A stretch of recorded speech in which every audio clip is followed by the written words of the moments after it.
Good evening, everybody. Good evening, sir. Okay. आजकल students come join करने लग गए। काफ़ी कम आजकल पार्टिसिपेंट्स आ रहे हैं। ओके, सो चलो स्टार्ट करते हैं हम तो। सो लास्ट लेक्चर में बेसिकली हमने एनएलपी का देखा था। बेसिकली हमने हमारा जो प्रॉब्लम स्टेटमेंट है उसको अंडरस्टूड किया था, और फिर कुछ हमने एक्सपेरिमेंट्स रन किए थे। जस्ट लाइक मैं एक बार यहाँ पे वापस एक बार रिव्यू कर देता हूँ कि कल हमने क्या क्या किया था।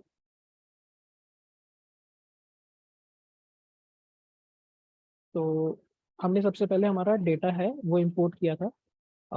डेटा को फिर हमने बेसिकली उसमें से यूआरएल्स निकाले थे। ओके, यूआरएल्स निकाले थे सारे के सारे। ट्रेन टेस्ट स्प्लिट किया था। ट्रेन टेस्ट स्प्लिट किया था 90% में। 90% training size and 10% is testing size, like this. तो ये किया था। उसके बाद हमने क्या किया था, इसको टेक्स्ट वेक्टराइजेशन एक लेयर बनाई थी टेंसरफ्लो की, जो आपका वेक्टर्स में कन्वर्ट करता है। तो इसको हमने इंटीजर में कन्वर्ट किया था। Okay, after this text vectorization what we did, हमने एम्बेडिंग की लेयर बनाई थी, एक वर्ड एम्बेडिंग्स की एक लेयर बनाई थी टेंसरफ्लो में। और वो हमारा एम्बेडिंग क्या कर रहा था, हर पर्टिकुलर वर्ड का वो एक एम्बेडिंग क्रिएट कर रहा था। For example 128 words embedding for each and every word. Okay, so like this. तो ये हमने कल कवर किया था। और इसके बाद फिर ये जो एम्बेडिंग वाला जो डेटा आपको मिल जाएगा, तो इसके बाद हमने क्या किया था, इस डेटा को हमने नाइव बेस के अंदर फीड किया था। और नाइव बेस में फीड करने के बाद हमने इसका एक्यूरेसी निकाला था। सो वो आपका अराउंड 79% एक्यूरेसी आ रहा था आपका नाइव बेस के अंदर। ओके, सो ये जो नाइव बेस वाला मॉडल था, इसको हमने बेसलाइन मॉडल कंसिडर किया था हमारा। और उसके बाद सेम ये डेटा को जो हमने ऊपर प्रिपेयर किया था, उसको ही हमने यूज करके जो आपका नॉर्मल न्यूरल नेटवर्क है, जिसको आप ANN भी कहते हो, उसके अंदर हमने फीड किया था उससे फिर हमने इसकी एक्यूरेसी निकाली थी। सो वहाँ पे भी आपको अराउंड 73 या 76% आई गेस आपका एक्यूरेसी आ रही थी। So it is less than आपका naive Bayes. Okay, like this. So यहाँ तक का एक्सपेरिमेंट हमने किया था कि हमने हमारा डेटा प्रिपेयर कर लिया था और फिर हमने उसको नाइव बेस और ANN के अंदर फीड करके देखा था।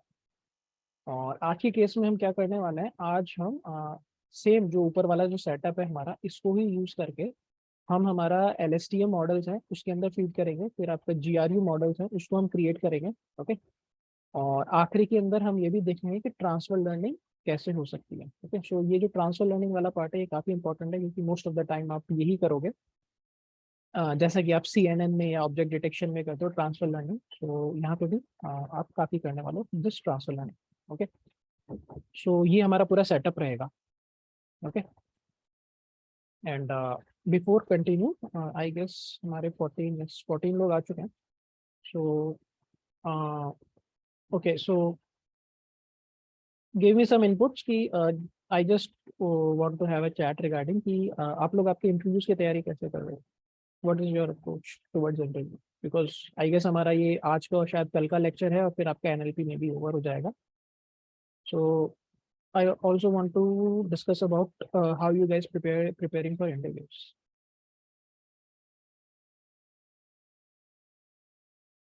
थोड़ा थ्योरी पार्ट कवर कर रहे हैं। Okay, थ्योरी में किस टाइप से आप कवर कर रहे हो?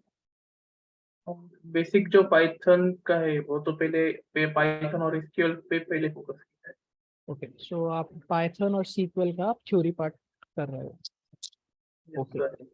ओके ओके, और मशीन लर्निंग में जस्ट लाइक मेरा कंसर्न है क्योंकि मैंने आपको मशीन लर्निंग पढ़ाया है। सो मशीन लर्निंग वाले पार्ट के अंदर आप कैसे आप प्रिपेयर करोगे, आपका अप्रोच क्या रहेगा इंटरव्यूज के लिए? सर मैंने तो जैसे आपने बताया कि इंटरनेट पे PDFs अवेलेबल है, तो मैंने बहुत सारे वो देखे थे जिसमें 90+ क्वेश्चंस, 120+ क्वेश्चंस थे। और फिर जो भी उसमें इम्पोर्टेंट टॉपिक्स है, जैसे ज्यादातर क्वेश्चन लॉजिस्टिक रिग्रेशन से हैं, ये सब मैंने सॉर्ट आउट करा और अब मैं उन पर ज्यादा पढ़ पूरा रही हूँ, पर फोकस ज्यादा उन पर दे रहे हैं यस जो यस यस। जो ज्यादातर उसमें कॉमन है। सो बेसिकली देखो इंटरव्यूज में क्या होता है कि बहुत ही कम आपको कोई पूछेगा कि आप आपका just like recurrent neural network है या आपका LSTM है, तो उसके अंदर का ये गेट आप बना के दिखाओ। बहुत ही कम, कोई बहुत ही स्ट्रेस इंटरव्यू होगा या बहुत ही कुछ आपको नीश डिटेल में कोई पूछना चाहेगा तो आपको इस टाइप का पूछेगा। मेजोरिटी ऑफ द क्वेश्चंस जो आपको फेस होंगे वो आपके लीनियर रिग्रेशन के लिए और आपका लॉजिस्टिक रिग्रेशन के ऊपर फेस होंगे। और इनकी जो टर्म्स होती हैं, जो आपका बेसिक टर्म्स होती हैं इन दोनों के रिलेटेड, जस्ट लाइक आपका बायस वेरिएंस ट्रेड ऑफ क्या होता है, या आपका आप कह सकते हो कि आपके एरर मैट्रिक्स क्या क्या होती हैं। ओके, किस कंडीशन में आप मॉडल को ओवर फिटिंग कहते हो, किस कंडीशन में आप अंडर फिटिंग कहते हो, ये जो कोर कंसेप्ट है जो आपने देखा होगा हम हमारे न्यूरल नेटवर्क्स के अंदर भी यूज करते हैं कि आपको ओवर फिटिंग अंडर फिटिंग है, या ये मॉडल मतलब इसका बायस ज़्यादा है, इसका वेरिएंस ज़्यादा है, समथिंग लाइक दिस। तो ये वाले जो पार्ट की थ्योरी है इसको आप प्रिपेयर कर लेना ढंग से। खासकर लीनियर रिग्रेशन और लॉजिस्टिक रिग्रेशन ये आपका थॉरली प्रिपेयर्ड होना चाहिए क्योंकि यही बहुत ही बेसिक चीज होती है और इनसे ही बेसिकली आपके वो ये देखना चाहते हैं कि आपका बेसिक कैसा है। जस्ट लाइक फॉर एग्जांपल आपका स्टैंडर्ड डेविएशन क्या होता है। आपको ध्यान होगा कि हमने ये चीज़ें काफ़ी डिटेल में कवर करी थी जब हम क्लास के स्टार्ट वाले पार्ट में थे। तो स्टार्टिंग में जो लीनियर रिग्रेशन है ये मैंने बहुत डिटेल में कवर करवाया आपको। जो स्टैटिस्टिकल कंसेप्ट है जस्ट लाइक आपका स्टैंडर्ड डिवीजन क्या होता है, मीन मोड, या कैसे आप किस केस में आप कैसे यूज में लेते हो कि आप जब आपके डेटा सेट में जब मिसिंग वैल्यूज है तो किस टाइम पे आप मीडियन वैल्यू लोगे, किस टाइम पे आप मोड वैल्यूज लोगे। तो व्हाट यू कैन डू कि आप ये वाले जो पार्ट है लीनियर रिग्रेशन लॉजिस्टिक रिग्रेशन, तो इनकी नोटबुक्स और इनके जो हमारे जो लेक्चर है जो हमारे यहाँ पे हुए हैं, तो बेसिकली आप ये वाला पार्ट ढंग से प्रिपेयर कर सकते हो। So that is one thing regarding this machine learning कि आप यहाँ पे इस टाइप से कर सकते हो। और दूसरी चीज what I stress you about कि आपको कोई आपका एक प्रोजेक्ट होना चाहिए जिसको आप वहाँ पे एक्सप्लेन कर पाओ। ओके, तो अगर आपके पास कोई प्रोजेक्ट है और आप जो इंटरव्यूअर है उसको आप उस तरफ ले जाते हो regarding your discussion about the project, so it will be good for your interview purpose. for two reasons. कि first आप showcase कर सकते हो that what you have learned and you have prepared something and you know certain concepts of ML. Okay, तो यहाँ पे आपकी credibility बनती है, क्योंकि अगर आपका एक प्रोजेक्ट होता है जो रनिंग में है तो आप उसको बता सकते हो कि आपने इस टाइप का ये प्रॉब्लम था और आपने उसको इस तरीके से with the help of ML आपने सॉल्व किया. ओके, और इससे रिलेटेड आप आपके कंसेप्ट पे आप डिस्कशन कर सकते हो. एंड यहाँ पे इम्पोर्टेंट यही होगा कि जो प्रोजेक्ट के बारे में आप बताओ उसको आपने थ्रू आउट किया हुआ होना चाहिए, तभी आपका ये फ्रूटफुल होगा. क्योंकि फिर आपके जो इंटरनल क्वेश्चंस होंगे कि आपने ये वाला एल्गोरिथम क्यों नहीं लगाया था, कि आपने इस प्रोसेस से क्यों नहीं किया था. ओके, सो इस टाइप के आपके डिस्कशंस आएंगे. सो आप प्रोजेक्ट को एक्सप्लेन कर सकते हो, आप उस तरफ लेके जा सकते हो आपका, और जिस भी बारे में आपका प्रोजेक्ट है. फॉर एग्जांपल अगर आपका ये फूड क्लासिफिकेशन ऐप है, फॉर हमने बनाया था CNN के फूड. ओके, तो अगर आप मान लो यही एक्सप्लेन करते हो तो फिर आपको थोड़ा CNN के बारे में पता होना चाहिए कि व्हाट इज CNN, उसकी डिफरेंट डिफरेंट लेयर्स क्या होती हैं. ओके, और आपने ट्रांसफर लर्निंग है वो आपने कैसे अप्लाई किया, कौन सा मॉडल आपने यूज़ किया, कौन से डिफरेंट डिफरेंट मॉडल्स थे जो आपने ट्राई किए, उनके रिजल्ट्स कैसे आ रहे थे, कितनी इपॉक्स तक आपने ट्रेनिंग करी. ओके, सो ये छोटी छोटी माइन्यूट थिंग्स हैं जो आपको पता होनी चाहिए. अगर आपका अभी ऐसा कोई प्रोजेक्ट नहीं है सो अभी के लिए मैं नहीं कह रहा, बट फ्यूचर में जब भी आप अटेम्प्ट करते हो किसी का या कोई दूसरा आप इंटरव्यू देते हो किसी अच्छी कंपनी का, फॉर एग्जांपल आप आफ्टर 1 or 2 years आप सपोज कर आप स्विच भी कर रहे हो किसी अच्छी कंपनी में, सो इस टाइप के जो आपके यूजफुल प्रोजेक्ट्स अगर आपके पास हो गए कहीं पे, so it will always add value to your interview and your discussion. Okay, so one thing is regarding that. And other thing जो कि मैंने पहले बताया था कि आपका ये जो बेसिक कंसेप्ट होता है, क्योंकि मेजोरिटी ऑफ द क्वेश्चंस आपके ये लीनियर रिग्रेशन में, लॉजिस्टिक रिग्रेशन में आते हैं, या फिर कुछ आपके क्लस्टरिंग वाले आ जाते हैं. ओके, कि आपका के मींस क्लस्टरिंग हो गया. ओके, सो लाइक दिस कि आपका ये क्लस्टरिंग कैसे करता है, आपका PCA कैसे काम करता है. बहुत ही अगर किसी ने पूछ लिया तो कुछ कोई PCA पे भी जा सकता है. Okay, but majority of the questions आपके यहाँ से आएंगे. तो आप ऐसे मत सोचना कि आपको सारे एल्गोरिदम्स करने हैं.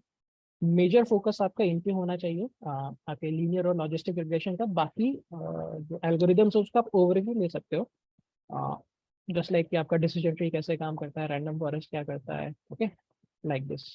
तो उनका आप एक ओवरव्यू ले सकते हो. आपका बैगिंग है, बूस्टिंग है, दोनों में क्या डिफरेंस है, तो कॉमन कॉमन टर्म्स होते हैं. तो इसको आप एक बार प्रिपेयर कर लो, ज़्यादा कुछ नहीं है. अगर आपने थ्रू आउट कंटिन्यूस आपने लेक्चर लिए हैं सो आई डोंट थिंक सो कि आपको रिवाइज करने में ज़्यादा टाइम लगेगा. सो लाइक दिस. और ये जितने भी ये टर्म्स हैं हमने हमारे लेक्चर्स में बहुत ही क्लियरली डिस्कशन किया है सब टर्म्स के ऊपर. सो मेरा सजेशन ये रहेगा before interviews revise through all your notebooks and PPTs जो भी हमारे ML वाली थी. ओके, सो ये तो है. और जस्ट लाइक अभी आपके जो इंटरव्यूज होंगे तो उसमें आप ये कर सकते हो, और साइड बाय साइड आप ये भी कर सकते हो, जस्ट लाइक पूर्वा ने बताया कि वो डाउनलोड कर रही हैं जैसे PDF उनके पास है, उसको वो प्रैक्टिस कर रही है बेसिकली किस टाइप के क्वेश्चंस आपके आ रहे हैं. Okay, and it is a good way to do that, क्योंकि एक अप्रोच होता है आपका स्टडी करने का कि ये कंसेप्ट क्या है, और एक अप्रोच होता है कि किस तरीके से आप उसको एक्सप्लेन करोगे, किस तरीके से उस क्वेश्चन का आंसर करोगे. सो इट इज ऑलवेज गुड कि आप प्रैक्टिस करो उन क्वेश्चंस की बिफोर. जस्ट लाइक आपके पास क्वेश्चन है, so don't try to read the answer कि उस क्वेश्चन का आंसर क्या है. कि आप ऐसे सोचो कि किसी इंटरव्यू ने आपसे पूछा है कि सपोज करो व्हाट इज बैगिंग. ओके, अगर मैं पूछता हूँ दैट व्हाट इज बैगिंग, तो आपको उस टाइप से एक्सप्लेन करना है कि ओके दिस इज बैगिंग. आप कोई एग्जाम्पल ले सकते हो या आप खुद का कोई भी तरीका निकाल सकते हो. Okay, what is bagging like this. तो इस टाइप से आपको प्रैक्टिस करनी है क्वेश्चंस की. ओके, सो इंटरव्यू भी आपका एक प्रोसेस होता है, और नॉर्मली क्या है जस्ट लाइक आप 4-5 इंटरव्यू दोगे और आपके डिस्कशंस होंगे जितने ज़्यादा, उतना ही आपको पता पड़ेगा कि how to talk in an interview and how to crack an interview. Okay, so don't expect too much from yourself in your first interview. आप बेस्ट करने की कोशिश करो, बट वहाँ से जो भी आपका मिस्टेक्स हो उसको आप लर्न करो कि आपकी क्या मिस्टेक थी, कहाँ पे आपको इम्प्रूवमेंट की जरूरत है. बेसिकली आप एनालाइज करो खुद को that how you perform in that interview. और सपोज किसी ने क्वेश्चन पूछा फॉर एग्जांपल कि आपका बैक प्रोपगेशन कैसे होता है, आपका CNN में बैक प्रोपगेशन है या जो भी है, कि what is back propagation. So it is a difficult topic to explain कि आपका बेसिकली बैक प्रोपगेशन हो कैसे रहा है. तो और नेचुरल है कि जब आप फर्स्ट टाइम एक्सप्लेन करना की कोशिश करोगे तो आप फंबल करोगे उसमें, या आप हो सकता है कि आपका कुछ कंसेप्ट है वो आपका हेवायर जाएगा कहीं कहीं पे। तो उस लर्निंग को आप देख सकते हो कि आपने उस टाइम पे कैसे आपने परफॉर्म किया, और इसका आप बेटर आंसर किस तरीके से आप प्रिपेयर कर सकते हो कि आपको इंटरव्यूअर है उसको किस तरीके से लेके जाना है। अगर वो इस टाइप से क्वेश्चन पूछे तो किस वे में आपको इसका आंसर करना है कि आपका जो नेक्स्ट क्वेश्चन है, ये जो नेक्स्ट क्वेरी है इंटरव्यूअर की, वो आपसे उस टाइप की पुटअप करे। ओके, सो ये जो थोड़ी बहुत चीज़ें हैं ये आपको इंटरव्यू देते देते समझ में आएगा कि किस तरीके से करना है। Okay, so like this, and best of luck for your interviews. Just prepared well और hope for the best. अगर आप मेहनत कर रहे हो और आप कंटिन्यूस एफर्ट डाल रहे हो, सो डेफिनेटली आपने एक स्किल एक्वायर किया है पास्ट 3 मंथ्स में, सो it will definitely go a long way in your professional journey. Okay, so like this, just remember to keep trying and to keep learning, and eventually you will succeed. Okay, sir one more thing, yes. आपके पास कोई है sir, like आपके पास कोई question bank type या फिर आपने आप sheet बना रखी हो इससे related? देखो मेरे पास है नहीं एक्चुअली, और मैं भी अगर करूंगा तो मैं आपको नेट से डाउनलोड करके ही दूंगा। सो Okay. अरे एक नितिन सर है सर, उनके काफी अच्छे होते हैं इंटरव्यू क्वेश्चन डेटा एनालिटिक्स के। डेटा एनालिटिक्स के, हाँ सर, बहुत अच्छे होते हैं नितिन सर के। ओके ओके, सो अगर आपके पास है तो you can share in the group and something like this. मैं शेयर कर दूंगा। ओके, यस, सो ओके, सो स्टार्ट करते हैं आज एनएलपी का जो हमारा बचा हुआ पार्ट है उसको स्टार्ट करते हैं। ओके, सो तो सबसे पहले मैं एक बार डेटा और जो हमारी हेल्पर फाइल है वो एक बार इंपोर्ट कर लेता हूँ यहाँ पे।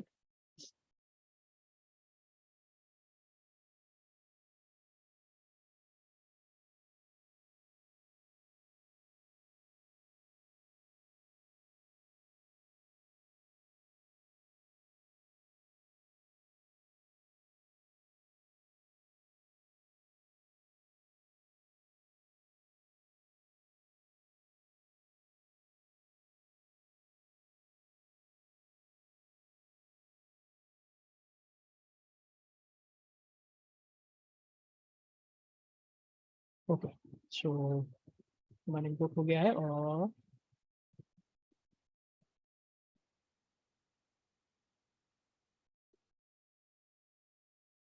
अनजिप कर रहे हैं डेटा को यहाँ पे, और फिर हम क्या कर रहे हैं, फिर यहाँ पे रीड कर रहे हैं, पांडास रिपोर्ट कर रहे हैं और डेटा फ्रेम को यूज रीड कर रहे हैं ट्रेन डीएफ और टेस्ट डीएफ में।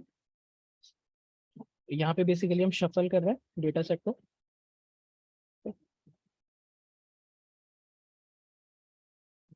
ये स्टैटिस्टिक्स थे बेसिकली जो कल हमने निकाले थे।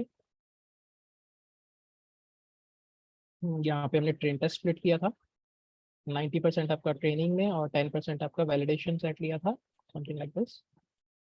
ओके, देन फिर हमने एक ये रिजेक्ट्स का फंक्शन बनाया था टू रिमूव योर यूआरएल्स। तो यहाँ पे हम यूआरएल रिमूव कर रहे हैं लाइक दिस। दोबारा चेक कर लेते हैं सब कुछ सही है, यस सब कुछ सही आ रहा है। ओके, फिर बाद में हमने क्या किया था कि हमने टेक्स्ट इनटू नंबर्स देखे थे। तो सबसे पहले आपका टोकनाइजेशन आता है, तो हमने वर्ड लेवल टोकनाइजेशन यूज किया था, और टेक्स्ट वेक्टराइजर के थ्रू हमने वेक्टर्स में कन्वर्ट किया था वर्ड लेवल के ऊपर।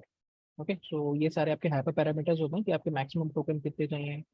ओके, आप यहाँ पे लोअर केस में और पंक्चुएशन हटाना चाहते हो, समथिंग लाइक दिस। सो यहाँ पे हमने किया था कि आप स्प्लिट कर रहे हो on the basis of white space. So basically आप एक वर्ड लेवल पे आप स्प्लिट कर रहे हो। ओके, और आउटपुट मोड आपका इंटीजर्स के अंदर है। ओके, कि आप इंटीजर्स एज आउटपुट ले रहे हो यहाँ पे टेक्स्ट वेक्टराइजर के। और फिर हमने यहाँ पे देखा था कि आपका एवरेज कितना है, कि आपका जो भी एक सेंटेंस है, एक ट्वीट है, उसमें एवरेज वर्ड्स कितने आ रहे हैं, एवरेज टोकन्स कितने आ रहे हैं। तो यहाँ पे एक स्मॉल मतलब कोड है जो आपका एवरेज निकाल के दे रहा है through out your data training set, कि आपका कितना एवरेज है। सो 14 is your average word length.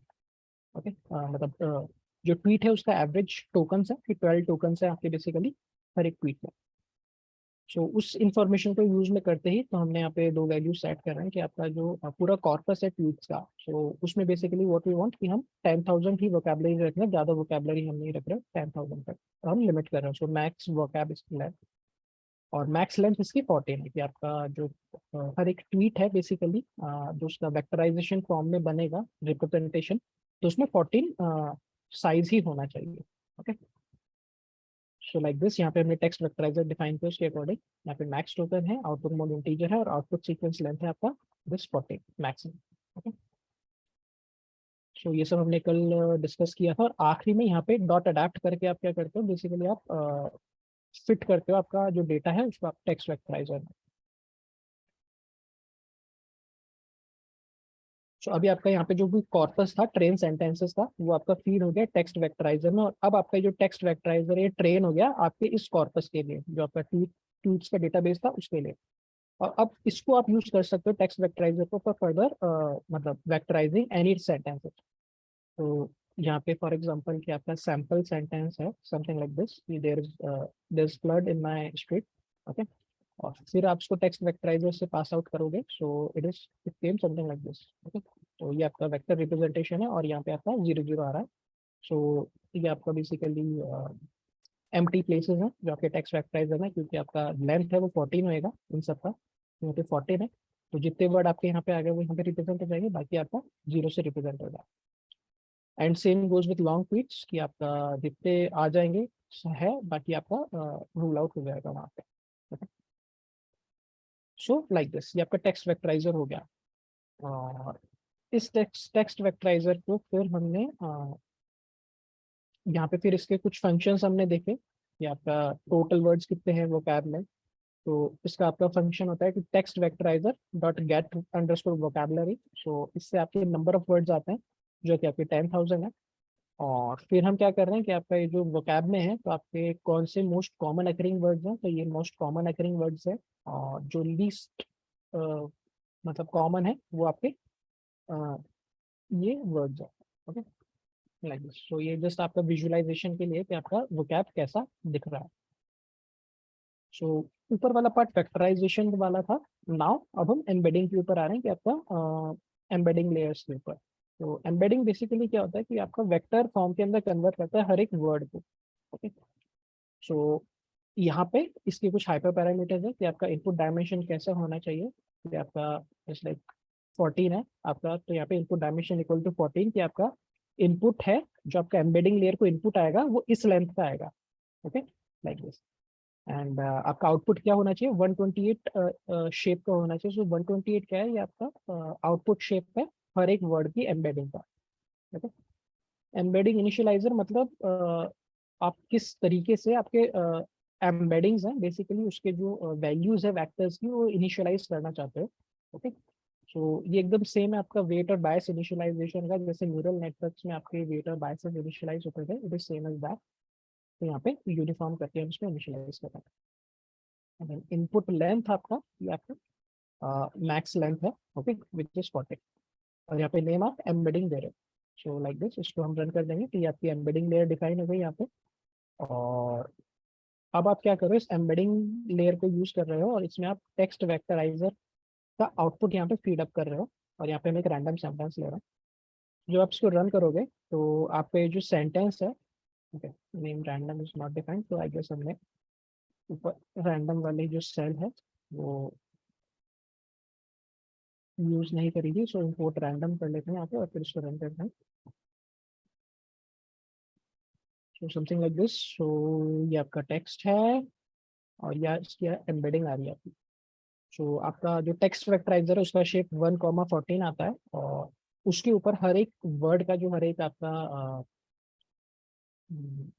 Vector या आपका जो टोकन बन के आ रहा है उस वेक्टर के अंदर, उसका 128 वेक्टर के अंदर बेसिकली एम्बेडिंग आपका यहाँ पे रिप्रेजेंट कर रहा है।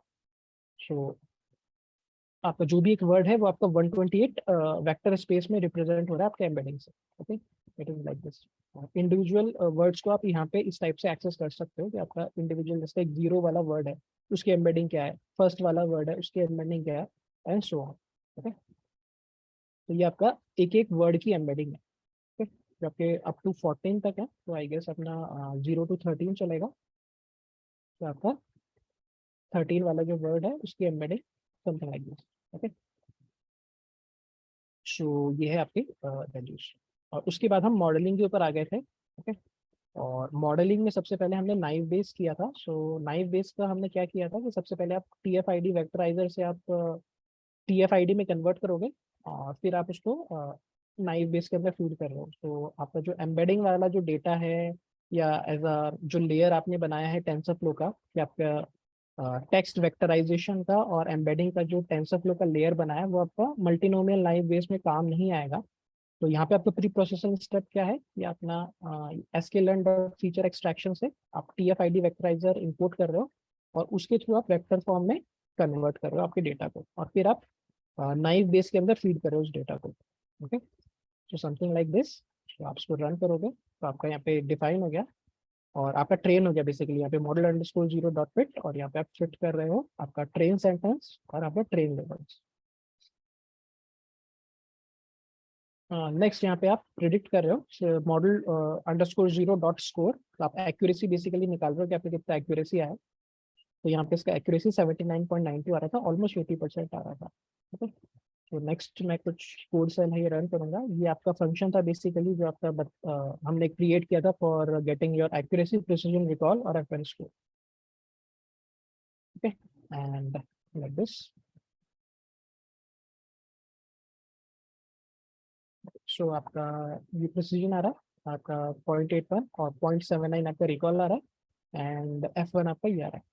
एंड वन मोर थिंग कि आपका यस कि आपके रिग्रेशन प्रॉब्लम के अंदर आपका फिर भी आपका बायस वेरिएंस आ जाएगा या कुछ आ जाएगा जो आपके इंपॉर्टेंट टॉपिक्स होते हैं, बट आपके क्लासिफिकेशन प्रॉब्लम्स हैं उसमें जो कुछ इंपॉर्टेंट टॉपिक्स जो मेरे को नजर आते हैं, एक तो आपका इम्बैलेंस लर्निंग है, वो आप देख लेना कि आप इम्बैलेंस लर्निंग को कैसे हैंडल करोगे। नेक्स्ट आपके ये टॉपिक्स में बहुत ही अच्छी क्लैरिटी होनी चाहिए कि what is accuracy, what is precision, what is recall, what is F1। Okay, कि आप कब आप एक्यूरेसी को यूज करोगे क्लासिफिकेशन में, कब आप F1 स्कोर को यूज करोगे क्लासिफिकेशन में, ये आपको क्लैरिटी होनी चाहिए। और आप लेक्चर आप देख सकते हो जब हमने कंफ्यूजन मैट्रिक्स पढ़ा था तो हमने ये सारे प्रिसीजन, रिकॉल और F1 स्कोर इन सबको बहुत ही डिटेल में डिस्कस किया था कि कब यूज करना चाहिए कब नहीं करना चाहिए, और उसमें हमने AUC ROC कर्व भी पढ़ा था। Okay, like this. तो ये आपके जो टॉपिक है ना, आपका एक्यूरेसी है, प्रिसीजन है, रिकॉल है, क्योंकि ये आपके क्या है through out different different models आपके कंसिस्टेंट रहता है। तो आपका क्लासिफिकेशन प्रॉब्लम कुछ भी हो सकता है कि आपके टैबुलर डेटा में आपको कुछ क्लासिफाई करना है वो भी हो सकता है, या आपके इमेज है उसमें आपको क्लासिफाई करना है वो भी हो सकता है। तो उसमें भी आप precision, recall, something like this आप निकालते हो। या अभी आप देख सकते हो कि आपका टेक्स्ट वाला डेटा है उसमें आपको क्लासिफाई करना है, तो वहाँ भी आप प्रिसीजन, रिकॉल निकाल रहे हो। ओके, तो ये टर्म्स हैं आपके थ्रू आउट कॉन्स्टेंट रहते हैं different machine learning problem types में, कि आपका टेक्स्ट वाला प्रॉब्लम है या आपका इमेज वाला प्रॉब्लम है, something your tabular data problem. So like this. तो ये कंसेप्ट आपके इंपॉर्टेंट है क्लासिफिकेशन वाले पार्ट में। ओके ओके, सो नेक्स्ट हमने क्या कर रहे हैं यहाँ पे, फिर हमने टेंसरबोर्ड कॉल बैक यहाँ पे क्रिएट किया है और यहाँ पे सेव डायरेक्टरी है मॉडल अंडरस्कोर लॉग्स। तो एक बेसिकली हम फोल्डर बना रहे हैं और इस फोल्डर में सारे एक्सपेरिमेंट के रिजल्ट हम यहाँ पे स्टोर करेंगे। ओके, तो ये हेल्पर फंक्शन वाली फाइल है, उससे क्रिएट टेंसरबोर्ड कॉल बैक ये हमने फंक्शन बनाया था तो उसको हम कॉल कर रहे हैं। और अब यहाँ पे आपके मॉडल क्रिएट हो रहा है। सो इस मॉडल को एक बार मैं एक्सप्लेन कर देता हूँ कि यहाँ पे कैसे हम कन्वर्ट कर बना रहे हैं। सबसे पहले हम यहाँ पे इंपोर्ट कर रहे हैं लेयर्स को, और फिर सबसे पहले हम इनपुट लेयर डिफाइन कर रहे हैं जिसकी शेप आपकी 1 होगी, आपका स्ट्रिंग टाइप का डेटा टाइप होगा। नेक्स्ट आपकी लेयर आएगी टेक्स्ट वेक्टराइजर की। अभी जो टेक्स्ट वेक्टराइजर है ये ऊपर आप डिफाइन कर चुके हो। ओके, और आप इसको रन कर चुके हो आपके इनपुट डेटा के ऊपर। ओके, आप नॉर्मली जस्ट आप यहाँ पे यूज नहीं कर रहे हो, जस्ट लाइक मैं आपको थोड़ा रिवाइज करवा दूँ एक बार, ऊपर इसका रेफरेंस देख लेता हूँ कि टेक्स्ट वेक्टराइजर अगर कभी आप यूज करो तो आपको कैसे करना है। सो यस, तो आप यहाँ पे इस टाइप से आप टेक्स्ट वेक्टराइजर यहाँ पे डिफाइन कर रहे हो, देखो। ओके, तो यहाँ पे आप आपका टेक्स्ट वेक्टराइजेशन है, यहाँ पे इस टाइप से आप डिफाइन कर रहे हो और यहाँ पे आपका ये डिफाइन हो गया। यहाँ पे आप आपका टेक्स्ट वेक्टराइजर उसको बेसिकली आप फीड कर रहे हो आपका इनपुट जो कॉर्पस है ना, जो आपका ट्रेनिंग डेटा का कॉर्पस है जिसमें आपके सारे ट्रेनिंग डेटा के वर्ड्स हैं, पूरा एंटायर और ट्रेनिंग डेटा आप यहाँ पे फीड कर रहे हो उसको। Okay, text vectorizer dot adapt.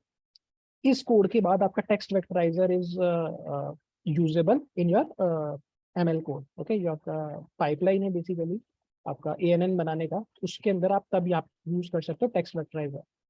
And same goes with embeddings. तो आपका जो एम्बेडिंग लेयर है, एम्बेडिंग लेयर आप यहाँ पे डिफाइन कर रहे हो, और इसी एम्बेडिंग लेयर को अभी हम आगे यूज करेंगे।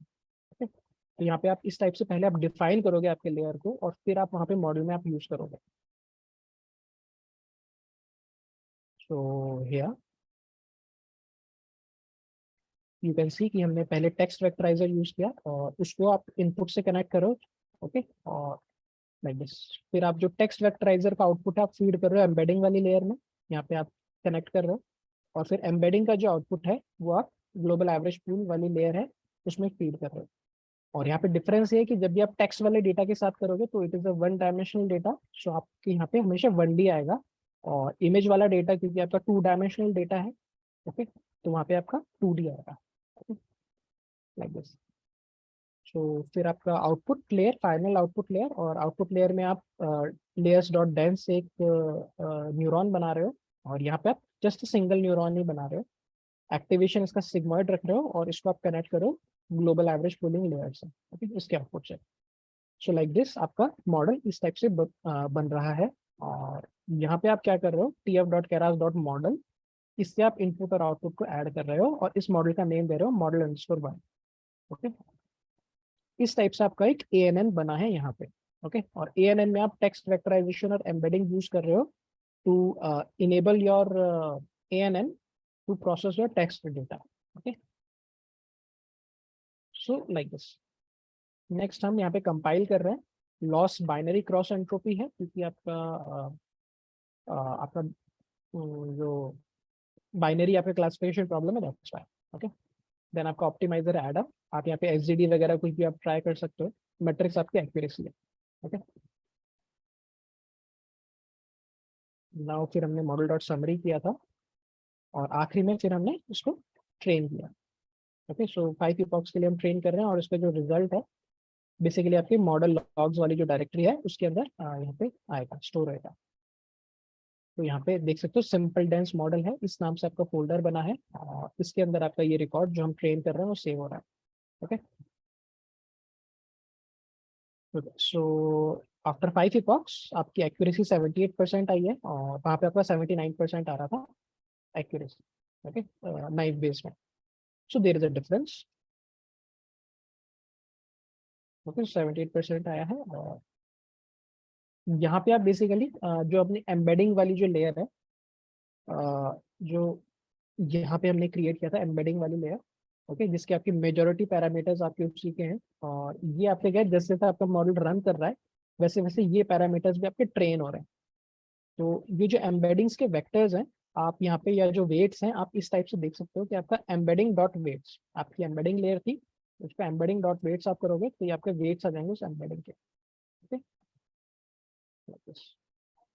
फिर आप यहाँ पे आप शेप भी देख सकते हो कि आपका एम्बेडिंग लेयर है उसका शेप क्या है। तो आपका 10,000 आपका है नंबर ऑफ आपकी वोकैबुलरी, क्योंकि 10,000 है तो 10,000 is your rows and 128 is your feature vector, जो आपका आउटपुट डायमेंशन में हमने एम्बेडिंग के दिया था, ओके। तो ये मैंने बेसिकली एक्सप्लेन किया था आपको कि ये कैसा आपका यहाँ पे रिप्रेजेंटेशन हो रहा है। सो बेसिकली क्या हो रहा है कि आपका वोकैब है, तो हमने उसको 10,000 पे लिमिट किया था, ओके, 10K पे लिमिट किया कि आप 10K ही वोकैब रखोगे। तो आपका एम्बेडिंग कैसे बन रहा है कि आपके हर वोकैब के लिए आपके एम्बेडिंग में क्या है, 128 वेक्टर का रिप्रेजेंटेशन यहाँ पे बना रखा है, ओके। और ये जो 128 आप इनको फीचर्स कह सकते हैं बेसिकली। तो आपके सपोज करो ये वर्ड है, ओके, फॉर एग्जांपल फ्लड्स है, ओके, और यहाँ पे आपका टाइफून है। सो यहाँ पे आपके जो फीचर्स आपके एम्बेडिंग में बनाए हैं उसके हिसाब से आपके यहाँ पे कुछ वैल्यूज है, कुछ वेट्स हैं बेसिकली, ओके। यहाँ पे कुछ वैल्यूज है, तो टाइफून और फ्लड्स के लिए दोनों के लिए आपके कुछ वेक्टर्स होंगे, और बेसिकली फिर हम क्या है इनके बीच की सिमिलरिटी देखते हैं कि आपका कौन सा वेक्टर है वो किसके पास है। तो क्लासिफिकेशन में उस टाइप का वेटेज मिलता है कि ओके ये दोनों सिमिलर है। सो हो सकता है कि आपका यहाँ पे डिजास्टर की बात हो रही है क्योंकि यहाँ पे फ्लड्स और टाइफून इस टाइप से आ रहा है, ओके। सो लाइक दिस, तो इस तरीके से आपका एम्बेडिंग यहाँ पे बन रहा है, ओके। सो यहाँ पे आपकी शेप इस टाइप से है, 10,000 is your vocabulary size and 128 is the output size that we define in our embedding layer, okay. Just like आप देख सकते हो फिर एम्बेडिंग वाली लेयर पे अगर हम जाएं थोड़ा सा और ऊपर, क्या सो यहाँ पे आप देख सकते हो इसका आउटपुट डायमेंशन क्या रखा है आपने 198 और इनपुट डायमेंशन क्या है तो मैक्स वोकैब लेंथ, तो आपकी max vocab length I guess आपका 10,000 है। ओके सो 10,000 आपका यहाँ पे आ रहा है और आउटपुट आपका 128, तो 128 डायमेंशन में आपका आउटपुट देगा ये हर एक वर्ड का। सो लाइक दिस आपके एम्बेडिंग यहाँ पे हमने देखा कि एम्बेडिंग कैसे है क्या है। एंड वन मोर थिंग कि आपका जो अभी जो लेटेस्ट में चल रहा है मशीन लर्निंग में कि आपके एम्बेडिंग्स काफ़ी यूज में आ रहा है, आपका टेक्स्ट प्री प्रोसेसिंग में तो काफ़ी है और आजकल अभी एम्बेडिंग आपका इमेज क्लासिफिकेशन में भी काम में आने लग गया है। जो पहले आपका CNN था वो काफ़ी आपका मेन मॉडल हुआ करता था for image classification, but in recent times कि आपके जो ट्रांसफॉर्मर्स हैं, ओके आपके जो ट्रांसफॉर्मर्स हैं वो बेसिकली आपका NLP पे बहुत अच्छा काम करते हैं, बट अभी आपका वो इमेज वाले डेटा के ऊपर भी अच्छा काम करने लग गया है। सो लाइक दिस तो आपके ट्रांसफॉर्मर्स हैं now they are competing with giving a tough competition to your CNNs also। Okay तो आप देख सकते हो आपका जो BERT मॉडल है, एक्चुअली जो BERT मॉडल है इसका काफ़ी आपका यूज़ आ रहा है, ये काफ़ी पॉपुलर है बेसिकली आपके NLP वाले फील्ड में, और कई लोगों ने इस BERT मॉडल की एम्बेडिंग्स यूज़ करके आपका इमेज वगैरह और उसके क्लासिफिकेशन में और भी किसी टाइप का ML प्रॉब्लम को सॉल्व करने के लिए इसकी एम्बेडिंग्स यूज में दिया। ओके लाइक दिस तो आपका टेक्स्ट डेटा है उसको प्रोसेस करने में आपका BERT काफ़ी एक्सपर्ट है। ये BERT है ये भी आपका गूगल का है, जस्ट लाइक आपका Word2Vec ये भी गूगल की एम्बेडिंग है, ऐसे ही BERT भी आपका गूगल की एम्बेडिंग है। ओके तो एम्बेडिंग वाला पार्ट ऊपर था। नेक्स्ट अब हम क्या करेंगे, यहाँ पे हम प्रिडिक्शन बेसिकली ले रहे हैं कि आपका जो प्रोबेबिलिटीज में जो आउटपुट दे रहा है आपका न्यूरल नेटवर्क, तो यहाँ पे इस टाइप से आपका न्यूरल नेटवर्क आउटपुट दे रहा है, तो हर किसी को प्रोबेबिलिटी में आपका आंसर दे रहा है कि उसकी प्रोबेबिलिटी जो ट्वीट है उसकी प्रोबेबिलिटी क्या है। जैसे लाइक अगर it is 0.99 that means it is a disaster tweet and it is less than 0.50 जो आपका नॉर्मल थ्रेशोल्ड है। सो लाइक दिस तो ये आपका 0 में क्लासिफाई होगा, या आपका 1 में होगा, या आपका 0 में होगा, और ये थ्रेशोल्ड है आप चेंज कर सकते हो कि आपका किस हिसाब से है। और आई गेस आपका AUC ROC के अंदर था जब हमने लेक्चर किया था, उसी में हमने थ्रेशोल्ड चेंज करके भी देखा था कि आपका जो आइडियल थ्रेशोल्ड है आप कैसे निकाल सकते हो बेसिकली। तो बेसिकली जी मीन्स करके वो था आपका, वो उस टाइप से आप मीन लेते हो आपके प्रिसीजन रिकॉल का, और PR कर्व होता है, okay precision recall curve for imbalanced classification. Okay और आपका AUC ROC कर्व होता है, AUC ROC कर्व होता है और आपका बैलेंस्ड क्लासिफिकेशन। तो अगर आपका इम्बैलेंस क्लासिफिकेशन है तो आप प्रिसीजन रिकॉल कर्व यूज करोगे to get your threshold. Okay और अगर आपका बैलेंस क्लासिफिकेशन है then you can use AUC ROC। Okay so that a side note. तो बेसिकली आप थ्रेशोल्ड आपके हिसाब से भी यहाँ पे चूज कर सकते हो टू अफेक्ट द आउटपुट कि आपका कितनी एक्यूरेसी आ रही है, समथिंग लाइक दिस। सो यहाँ पे बेसिकली हमने क्या किया है, यहाँ पे एक नॉर्मल कोड यहाँ पे यूज किया TF.round, तो बेसिकली वो राउंड कर रहा है, तो अगर इट इज लेस देन 0.5 तो उसको 0 में कन्वर्ट कर रहा है, and if it is greater than 0.5 तो उसको 1 में कन्वर्ट कर रहा है TF.round। ओके और TF.squeeze क्या कर रहा है, आपका 1 डायमेंशनल में आउटपुट लेके आ रहा है, जस्ट लाइक यहाँ पे आपका जो इसका शेप है वो आपका यहाँ पे अगर आप अनपैक करोगे तो आपका 1 आएगा, और फिर यहाँ पे देखो कितनी पैकिंग है 1 2 3 4 5 6 7 8 9 10। सो आई गेस 1,10 इस टाइप से आपका इसका शेप होएगा, और क्योंकि आपके यहाँ पे 10 वैल्यूज हैं समथिंग लाइक दिस। ओके और बट आप यहाँ पे TF.squeeze कर रहे हो तो आपका क्या होता है, जो एक्स्ट्रा डायमेंशंस हैं वो आपकी खत्म हो जाती हैं और जस्ट आपका एक सिंगल डायमेंशन में आपका आउटपुट रह जाता है। So we are doing like this. Okay पहले हम राउंड कर रहे हैं आपकी प्रोबेबिलिटीज को 0 1 में कन्वर्ट कर रहे हैं, और फिर जो रिजल्ट है बेसिकली उसको एक सिंगल डायमेंशन में कन्वर्ट कर रहे हैं TF.squeeze करके, और रिजल्ट वापस आपके model underscore one underscore pred में स्टोर कर रहे हैं। सिंपल कोड तो लाइक दिस, तो अभी आपका एक सिंगल डायमेंशन में आ गया and these are your outputs. और इसके जब हम इसका सारे मैट्रिक्स है वो कैलकुलेट करेंगे तो आपका एक्यूरेसी आ रहा है 78%, प्रिसीजन 0.78, रिकॉल 0.78, दोनों का बैलेंस आ रहा है काफी प्रिसीजन रिकॉल, और FN आपका 0.77 आ रहा है। okay, or something like this code is not basically आप यहाँ पे कंपेयर कर रहे हो कि आपके मॉड्यूल 1 के रिजल्ट्स हैं और मॉड्यूल 2 के रिजल्ट्स हैं, वो सिमिलर आ रहे हैं कि नहीं आ रहे for first 5 predictions. So something like this कि आपका नहीं आ रहा। सो यहाँ पे फिर हम क्या कर रहे हैं, एक दूसरा फंक्शन बेसिकली क्रिएट कर रहे हैं, और ये असेंशियल नहीं है, ये आपका ऐसा नहीं है कि आपको हमेशा करना ही करना है, बट एक आपको एक नाइस रिप्रेजेंटेशन दे देता है अगर आपको एनालाइज करना है कि आप किस डायरेक्शन में जा रहे हो।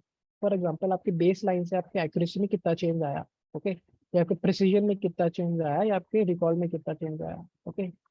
तो यहाँ पे आप रादर देन आप 79.92 और 77.0 के अगर आप इसको कंपेयर कर रहे हो तो आपको आइडिया नहीं आएगा। बट अगर आप देखोगे कि आपका जो एक्यूरेसी में डिफरेंस है वो -2.89 है, तो इसका मतलब ये है कि आपका जो नया मॉडल है उसकी एक्यूरेसी इतनी कम है आपके बेसलाइन मॉडल से, ओके। तो यहाँ पे आपको एक कंप्लीट डायरेक्शन मिल जाता है कि आपका किस टाइप से मॉडल बिहेव कर रहा है, और एक सिंपल कोड है पाइथन का, ओके। नथिंग यहाँ पे मशीन लर्निंग का कोई कंसेप्ट ऐसे यूज नहीं हो रहा, सिंपल पाइथन कोड है। सो इसको हम रन करेंगे, so we got result something like this, okay. तो आपका काफी F1 स्कोर है, काफी पास है, मतलब -0.01 का ही डिफरेंस है, and so it is quite close, but अभी भी इसने आपके बेसलाइन मॉड्यूल को सरपास नहीं किया है। और नेक्स्ट अभी हम क्या करने वाला है, थोड़ा इंटरेस्टिंग यहाँ पे करेंगे। सो बेसिकली यहाँ पे हम क्या कर रहे हैं कि आपका जो वोकैबुलरी है, बेसिकली एक बार उसको देख रहे हैं कि आपका वोकैबुलरी में कैसा कैसा, जो टेक्स्ट वेक्टराइजर है उसकी वोकैबुलरी में क्या क्या वर्ड्स है। और अब हम क्या करने वाले हैं कि ये जो आपके एम्बेडिंग्स क्रिएट हुई हैं, जैसे लाइक आपके इन वर्ड्स की द, ए है, इन है, या जो भी है, ओके, अननोन है, तो इनकी जो वर्ड एम्बेडिंग आपकी क्रिएट हुई है, एम्बेडिंग वाली लेयर से उसको हम विजुअलाइज करेंगे, ओके। सो यहाँ पे एक बार इसको रन करते हैं, model 1 summary something like this. So this is your model 1 summary. अभी हम क्या करेंगे कि आपका ये जो मॉडल है इसमें ये वाली जो लेयर है एम्बेडिंग अंडरस्कोर 1 है, इसके वेट्स हम यहाँ पे निकालेंगे। तो इसको एक्सेस करने के लिए क्या है, model 1 dot get underscore layer. सो गेट अंडरस्कोर लेयर से क्या है, आप बेसिकली कोई भी लेयर एक्सेस कर सकते हो आपके मॉडल की, ओके। सो गेट अंडरस्कोर लेयर, और यहाँ पे हम लेयर का नेम देंगे, तो यहाँ पे हम नेम दे रहे हैं embedding underscore 1, okay, embedding underscore 1। यहाँ पे फिर आपका नॉर्मल सिंटेक्स होता है डॉट गेट अंडरस्कोर वेट्स, तो आपका वेट्स आ जाते हैं, और अब यहाँ पे आप इसके वेट आप एक्सेस कर रहे हो, ओके, लाइक दिस। और यहाँ पे आप इसका शेप देख रहे हो, ओके। तो यहाँ पे आप इसको रन करोगे तो आपके एम्बेड वेट्स में आपके सारे एम्बेडिंग आ गई, पूरी की पूरी एम्बेडिंग आ गई आपकी, ओके। और अब आप इसको विजुअलाइज कर सकते हो। ये एम्बेडिंग प्रोजेक्टर टूल है, बेसिकली टेंसर बोर्ड के अंदर इंटीग्रेट रहता है, बट इसको आप ऑनलाइन भी विजुअलाइज कर सकते हो। तो कई बार आप प्रोजेक्ट वगैरह बनाओगे या आपको विजुअलाइज करना है कि आपके कौन सा कैटेगरी कितनी पास है, तो आप यहाँ से विजुअलाइज कर सकते हो आपकी एम्बेडिंग्स को, ओके। वैसे आप नॉर्मल आप नोटबुक में भी विजुअलाइज कर सकते हो, बट ये काफ़ी इंटरेस्टिंग मतलब आपको देगा व्यू, ओके। सो ये एम्बेडिंग प्रोजेक्टर टूल है, सो इसको हम देखेंगे एक बार ओपन करके। तो सबसे पहले क्या है कि आपको एम्बेडिंग जो ये टूल है जो यूज़ करना है, तो उसमें आपको दो चीज़ें चाहिए होती है, एक आपको एम्बेडिंग का वेक्टर चाहिए होता है और एक उसका मेटा डेटा चाहिए होता है। जो एम्बेडिंग है उसका Meta data. So this is a standard code, और ये आपको मिल जाएगा, ओके। ये नॉर्मली आपको मिल जाएगा। और यहाँ पे हम क्या कर रहे हैं, बेसिकली हम रन कर रहे हैं कि आपका दो फाइल्स क्रिएट करें, एक एम्बेडिंग अंडरस्कोर वेक्टर और एक embedding underscore Meta data dot TSV format से, और इन दोनों को हम अपलोड करेंगे इस टूल में to visualize our embeddings, okay. इतना कुछ फैंसी नहीं है यहाँ पे, नॉर्मल कोड ही है, ओके। सो बेसिकली आपको क्या करना है, आपको जस्ट आपको ये बनाना है, आपका वर्ड्स इन वोकैब है, ये आपको बनाना है, और फिर आपका जो एम्बेड वेट्स है वो यहाँ पे आपको रन करना है। बेसिकली ये जो एम्बेड वेट्स है ये आप यहाँ से बना ही लोगे आप गेट वेट्स करके, और इसको आपको यूज करना है। आपके वर्ड इन वोकैब है, आपका सारे का सारा वोकैब है, उसका वर्ड है बेसिकली, ओके। तो जब आप इसको रन करोगे, जस्ट लाइक मैं अभी इसको रन कर रहा हूँ, सो मेरे पीसी में क्या है, दो फाइल्स डाउनलोड होंगी अभी, ओके। जब मैं इसको रन करूंगा आप देखो डाउनलोडिंग embedding_vector.tsv और metadata.tsv। तो ये दोनों डाउनलोड होंगी और अब इनको मैं एक्सेस कर सकता हूँ यहाँ से। Okay, projector.tensorflow.org। सो एक बार इस वेबसाइट पे चलेंगे और ये 2 फाइल्स हैं अपलोड करेंगे। सो बेसिकली एम्बेडिंग्स आप विजुअलाइज कर सकते हो कि आपको कोई इंटरेस्टिंग पैटर्न दिख रहा है क्या, या आप किस टाइप से और आप उसको यूज कर सकते हो। कभी हेल्प रहती है, कभी हेल्पफुल नहीं भी रहती है, क्योंकि आपका अगर आपकी बहुत ज़्यादा आपकी कैटेगरीज हैं तो फिर आपको ये कंफ्यूज भी कर सकती है। बट एक बार विजुअलाइज कर लेना चाहिए, कोई हार्म नहीं है उसमें। सो ये हमारा डेटा नहीं है। सो ये बेसिकली आपका जो word2vec है उसका डेटा है एम्बेडिंग्स का। तो यहाँ पे हर एक एम्बेडिंग एक वेक्टर है। आप देख सकते हो कि आपका 3 डायमेंशनल वेक्टर है, पीसी हो रखा है। तो आपका 3 डायमेंशंस में कन्वर्टेड है और यहाँ पे आपके हर वर्ड की एम्बेडिंग है यहाँ पे इस टाइप से। बट हम हमारी अपलोड करेंगे यहाँ पे। तो हम यहाँ पे लोड करेंगे और लोड के अंदर यहाँ पे आप देखो कि लोड है TSV फाइल ऑफ वेक्टर्स और लोड है TSV फाइल ऑफ मेटाडेटा। तो मैं यहाँ पे मेरे पीसी है उसमें से वेक्टर वाली फाइल अपलोड कर रहा हूँ हेयर। ओके, और अब मैं यहाँ पे मेटाडेटा वाली फाइल अपलोड कर रहा हूँ जो अभी डाउनलोड करी थी मैंने। ओके, सो अभी दोनों लोड हो गई हैं और ये देखो हमारा वेक्टर रिप्रेजेंटेशन आ रहा है। और अब आप यहाँ पे क्लियरली देख सकते हो कि आपके 2 क्लस्टर्स बन रहे हैं दूर दूर। ओके, और आई गेस ये जो क्लस्टर्स हैं आपके, ये आपके हेल्पफुल होंगे क्लासिफिकेशन में कि आपका जो सिमिलर वर्ड्स हैं वो आपके वहाँ पर हैं, उनकी एम्बेडिंग्स आपकी वहाँ पर है। और आई गेस आपका यहाँ पे क्लासिफिकेशन में हेल्पफुल रहेगी। ओके, तो इस टाइप से आप क्लस्टर्स पहचान सकते हो एक 3D स्पेस में कि आपके एम्बेडिंग्स ये किस टाइप के क्लस्टर्स आ रहे हैं और क्या वो हेल्पफुल है कि नहीं है। ओके, सो लाइक दिस, इस टाइप से आप कर सकते हो आपका क्लस्टरिंग को यहाँ पे विजुअलाइज कर सकते हो इस टूल के द्वारा। ओके, और फ्यूचर में ये जो लिंक है और ये कोड है, आप इससे आप खुद की एम्बेडिंग्स को आप विजुअलाइज कर सकते हो। मतलब ये आपका रन करेगा आपके नोटबुक के अंदर भी। ओके, सो सिंपल प्रोसेस है। सो लाइक दिस। ओके, सो वो एम्बेडिंग वाला पार्ट था जो हमने देखा। तो आप एम्बेडिंग आपका इस टाइप से विजुअलाइज कर सकते हो और यहाँ पे आप अलग अलग लगा सकते हो, जैसे लाइक आप टीसनी लगा सकते हो और भी अदर चीजें लगा सकते हो। आप 2 डायमेंशंस में आपको करना है तो यहाँ पे आप 2 डायमेंशंस भी कर सकते हो। ओके, अभी यहाँ पे ऑटोमेटिकली 3 डायमेंशन सेलेक्टेड है। सो समथिंग लाइक दिस। ये आपका एम्बेडिंग्स था तो आप यहाँ पे विजुअलाइज कर सकते हो। Okay, so like this. तो अभी हम RNNs के ऊपर आते हैं, आपके रिकरेंट न्यूरल नेटवर्क्स की आप इनको कैसे यूज कर सकते हो। सो RNN की सबसे बड़ी स्पेशलिटी क्या होती है, as you guys all know कि हमने इसकी थ्योरी भी करी है कि आपका सीक्वेंस होता है उसको कंटेक्स्ट में रख सकता है। ओके, और क्योंकि सीक्वेंशियल डेटा आप इसमें यूज कर सकते हो RNN में, that's why they are used in text type of data. एक बार मैं इसको रीड आउट कर देता हूँ यहाँ पे। For our next series of modeling experiments, we are going to be using a special kind of neural network called recurrent neural networks. Okay. The premise of an RNN is simple. Use information from the past to help you with the future. कि आप past के information को use कर रहे हो to predict the future outcome. This is where the term recurrent comes from. In other words, it takes an input X. Okay, ये X input लेगा and compute an output Y. Okay, और उसके basis पे Y output देगा based on all previous inputs, कि आपके जितने भी प्रीवियस इनपुट है उन सबको यूज करके Y आउटपुट देगा। The concept is specially helpful when dealing with the sequences such as passages of natural language text, such as हमारे केस के एग्जांपल में tweets. So when RNN looks at a sequence of text already in numerical form, the pattern it learns are continually updated based on the order of sequence. तो basically हमारा जो RNN है वो आपका text नहीं देख रहा, वो आपकी एम्बेडिंग्स देखेगा। जो आप एम्बेडिंग्स आपने क्रिएट करनी है, बेसिकली वो एम्बेडिंग्स एक के बाद एक आपके RNN में फीड होगी।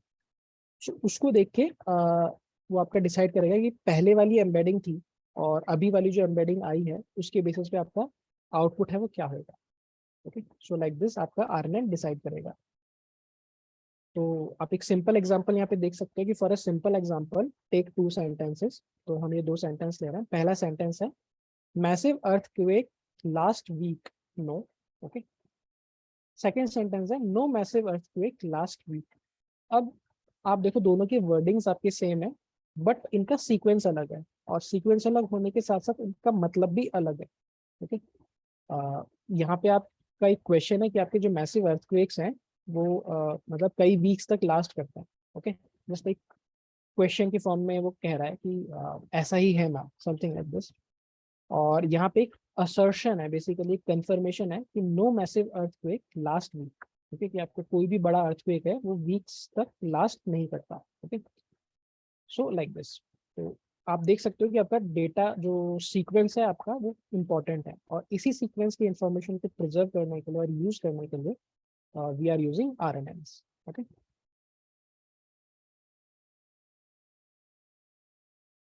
so like this.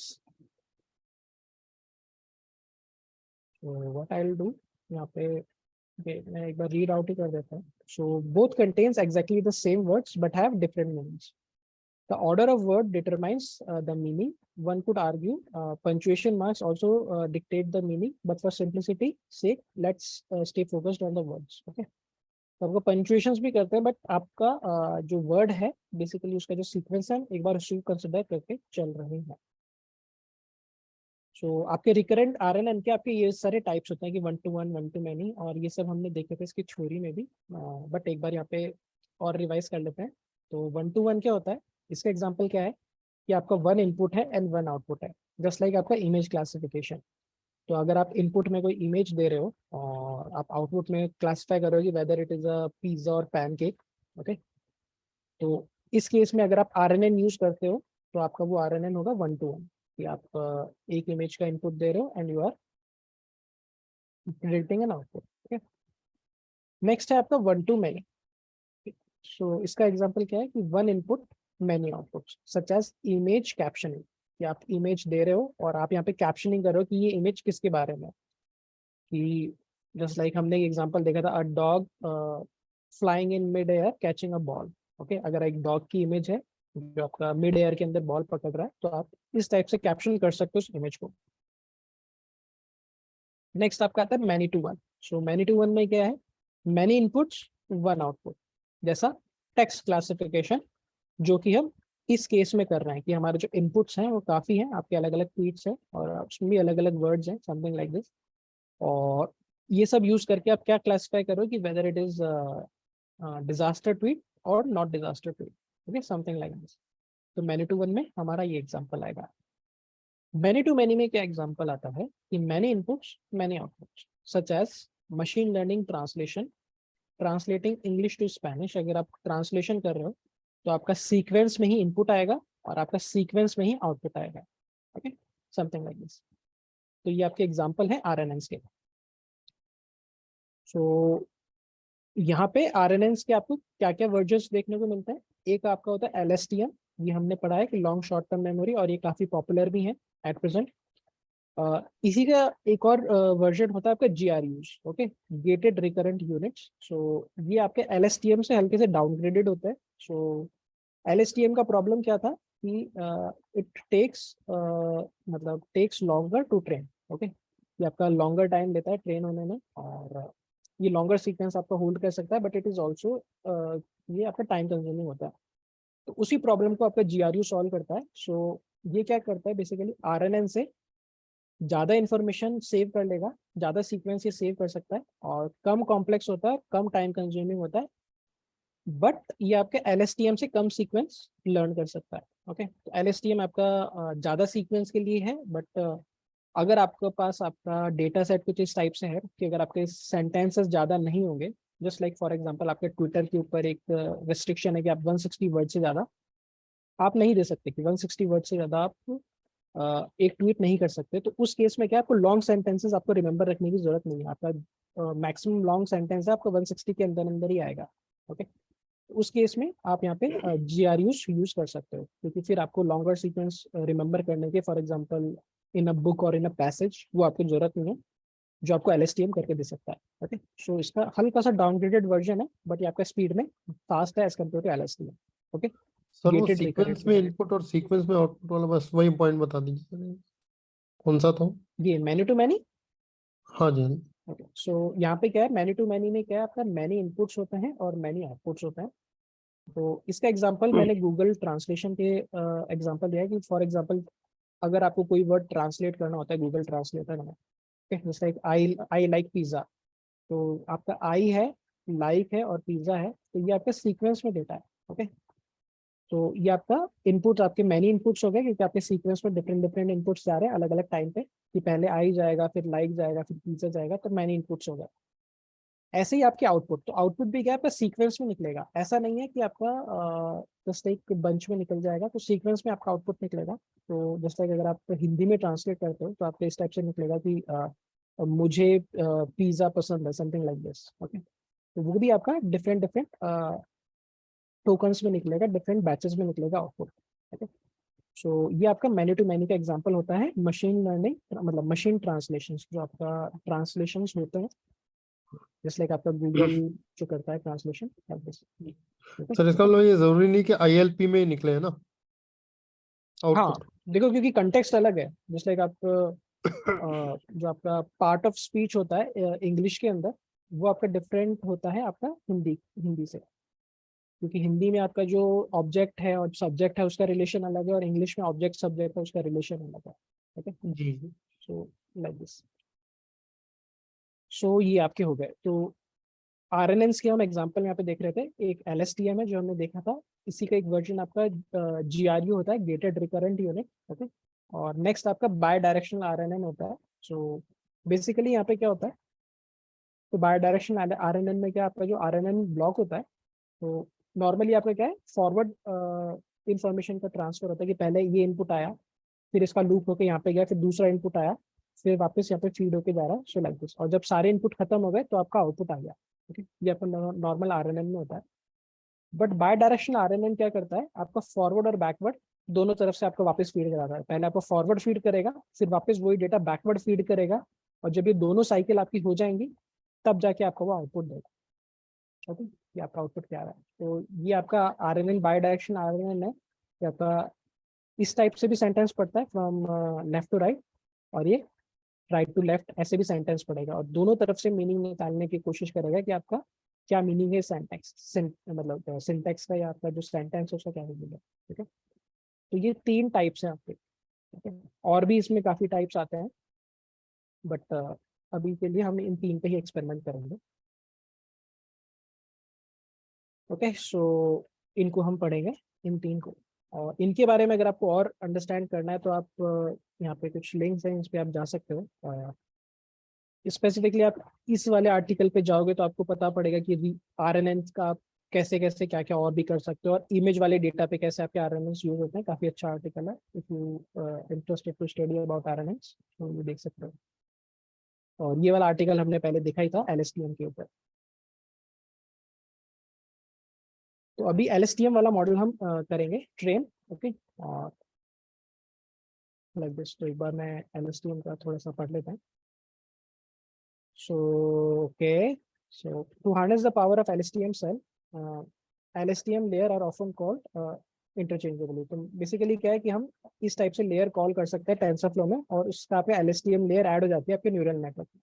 Okay, so like this, तो इस टाइप से अभी हम यूज करेंगे आपके LSTM लेयर को बेसिकली बीच में। सो द मेन डिफरेंस जो ऊपर वाले से था और अभी में है, will that we are going to add an LSTM layer between our embedding and output। तो बेसिकली हम क्या करेंगे, इनपुट टेक्स्ट लेंगे, उसको टोकनाइज करेंगे, टोकनाइज करने के बाद उसको एम्बेडिंग में लेयर में पास करेंगे, एम्बेडिंग आपको एम्बेडिंग बना के दे देगा, और फिर एम्बेडिंग बनाने के देने के बाद हम उसको LSTM लेयर में पास करेंगे। फिर LSTM लेयर में पास करने के बाद फिर हम हमारा नॉर्मल जो आउटपुट लेयर है उसमें हम पास करेंगे। तो बेसिकली हम बीच में एक LSTM लेयर ऐड कर रहे हैं। And to make sure we are not getting reusing trained embeddings, तो बेसिकली क्या है, ऊपर वाली जो एम्बेडिंग हमने क्रिएट करी थी वो हमने न्यूरल नेटवर्क में बेसिकली फीड करी थी embedding_1 करके, आपको ध्यान होगा, जिसकी हमने यहाँ पे एम्बेडिंग्स भी हमने देखी थी कि आपका ये मॉडल से जब लर्न किया एम्बेडिंग ने, उसके बाद ये रिप्रेजेंटेशन दिया है उसने। तो अगर आप सेम लेयर को यहाँ पे LSTM में यूज कर लोगे उस एम्बेडिंग को, तो आपका क्या होगा कि आपका वो दोबारा से ट्रेन हो जाएगी, तो आपका डेटा लीकेज हो जाएगा और आपको करेक्ट रिजल्ट नहीं मिलेंगे। तो यहाँ पे हम एक दूसरी एम्बेडिंग लेयर बनाएंगे स्क्रैच से, और उसको हम यूज में लेंगे। ओके, सो लाइक दिस, तो यही था इस थ्योरी में। तो अभी एक बार दूसरी एम्बेडिंग बनाते हैं। तो यहाँ पे बेसिकली हम दूसरी एम्बेडिंग बना रहे हैं कि model underscore two underscore embedding करके, और यहाँ पे जो जैसे ऊपर डिफाइन किया था एम्बेडिंग वैसे ही सेम यहाँ पे डिफाइन कर रहे हैं एम्बेडिंग को। Okay, like this. So embedding यहाँ पे डिफाइन हो गई, और अब हम क्या कर रहे हैं यहाँ पे ये मॉडल यहाँ पे डिफाइन करेंगे। इनपुट लेयर यहाँ पे हो गई, फिर टेक्स्ट वेक्टराइजर है, टेक्स्ट वेक्टराइजर लेयर यहाँ पे यूज में किया है। फिर आपका model underscore two underscore embedding, ये जो ऊपर यहाँ पे क्रिएट करी है ये वाली एम्बेडिंग यूज में ले रहे हैं। ओके, जो कि अभी तक ट्रेन नहीं हुई है किसी भी डेटा पे, इसको हम दे रहे हैं, यहाँ पे फीड कर रहे हैं, टेक्स्ट वेक्टराइजर से लिंक कर रहे हैं। और फिर एक बार यहाँ पे इसकी शेप देख रहे हैं कि आपका इस एम्बेडिंग का शेप कितना है। Okay, before. फिर क्या कर रहे हैं हम कि आपका जो एम्बेडिंग का आउटपुट है ये हम फीड कर रहे हैं LSTM को। तो एम्बेडिंग का जो भी आउटपुट होगा वो एक एक करके आपका LSTM में फीड होएगा, और फिर जब आपका सारा मतलब एक सेंटेंस के एम्बेडिंग आपके LSTM में फीड हो जाएगी तो आपके LSTM से आउटपुट निकलेगा X, और उसको आप फीड करोगे आपके डेंस लेयर में। Okay, like this. और यहाँ पे 64 का मतलब है आप 64 LSTM यूनिट्स बना रहे हो पैरेलली। ओके, लाइक दिस कि आपका एक LSTM यूनिट है, फिर एक और LSTM यूनिट है, फिर एक और LSTM यूनिट है, समथिंग लाइक दिस। तो आपका 64 यूनिट्स आप बना रहे हो LSTM पे। ओके, सो ये हो गया, और सेम है बाकी। फिर आप आउटपुट लेयर आप डिफाइन कर रहे हो, और आखिर में यहाँ पे मॉडल आप डिफाइन कर रहे हो। बस चेंज वही है कि आप LSTM लेयर आपने बीच में डिफाइन कर लिया।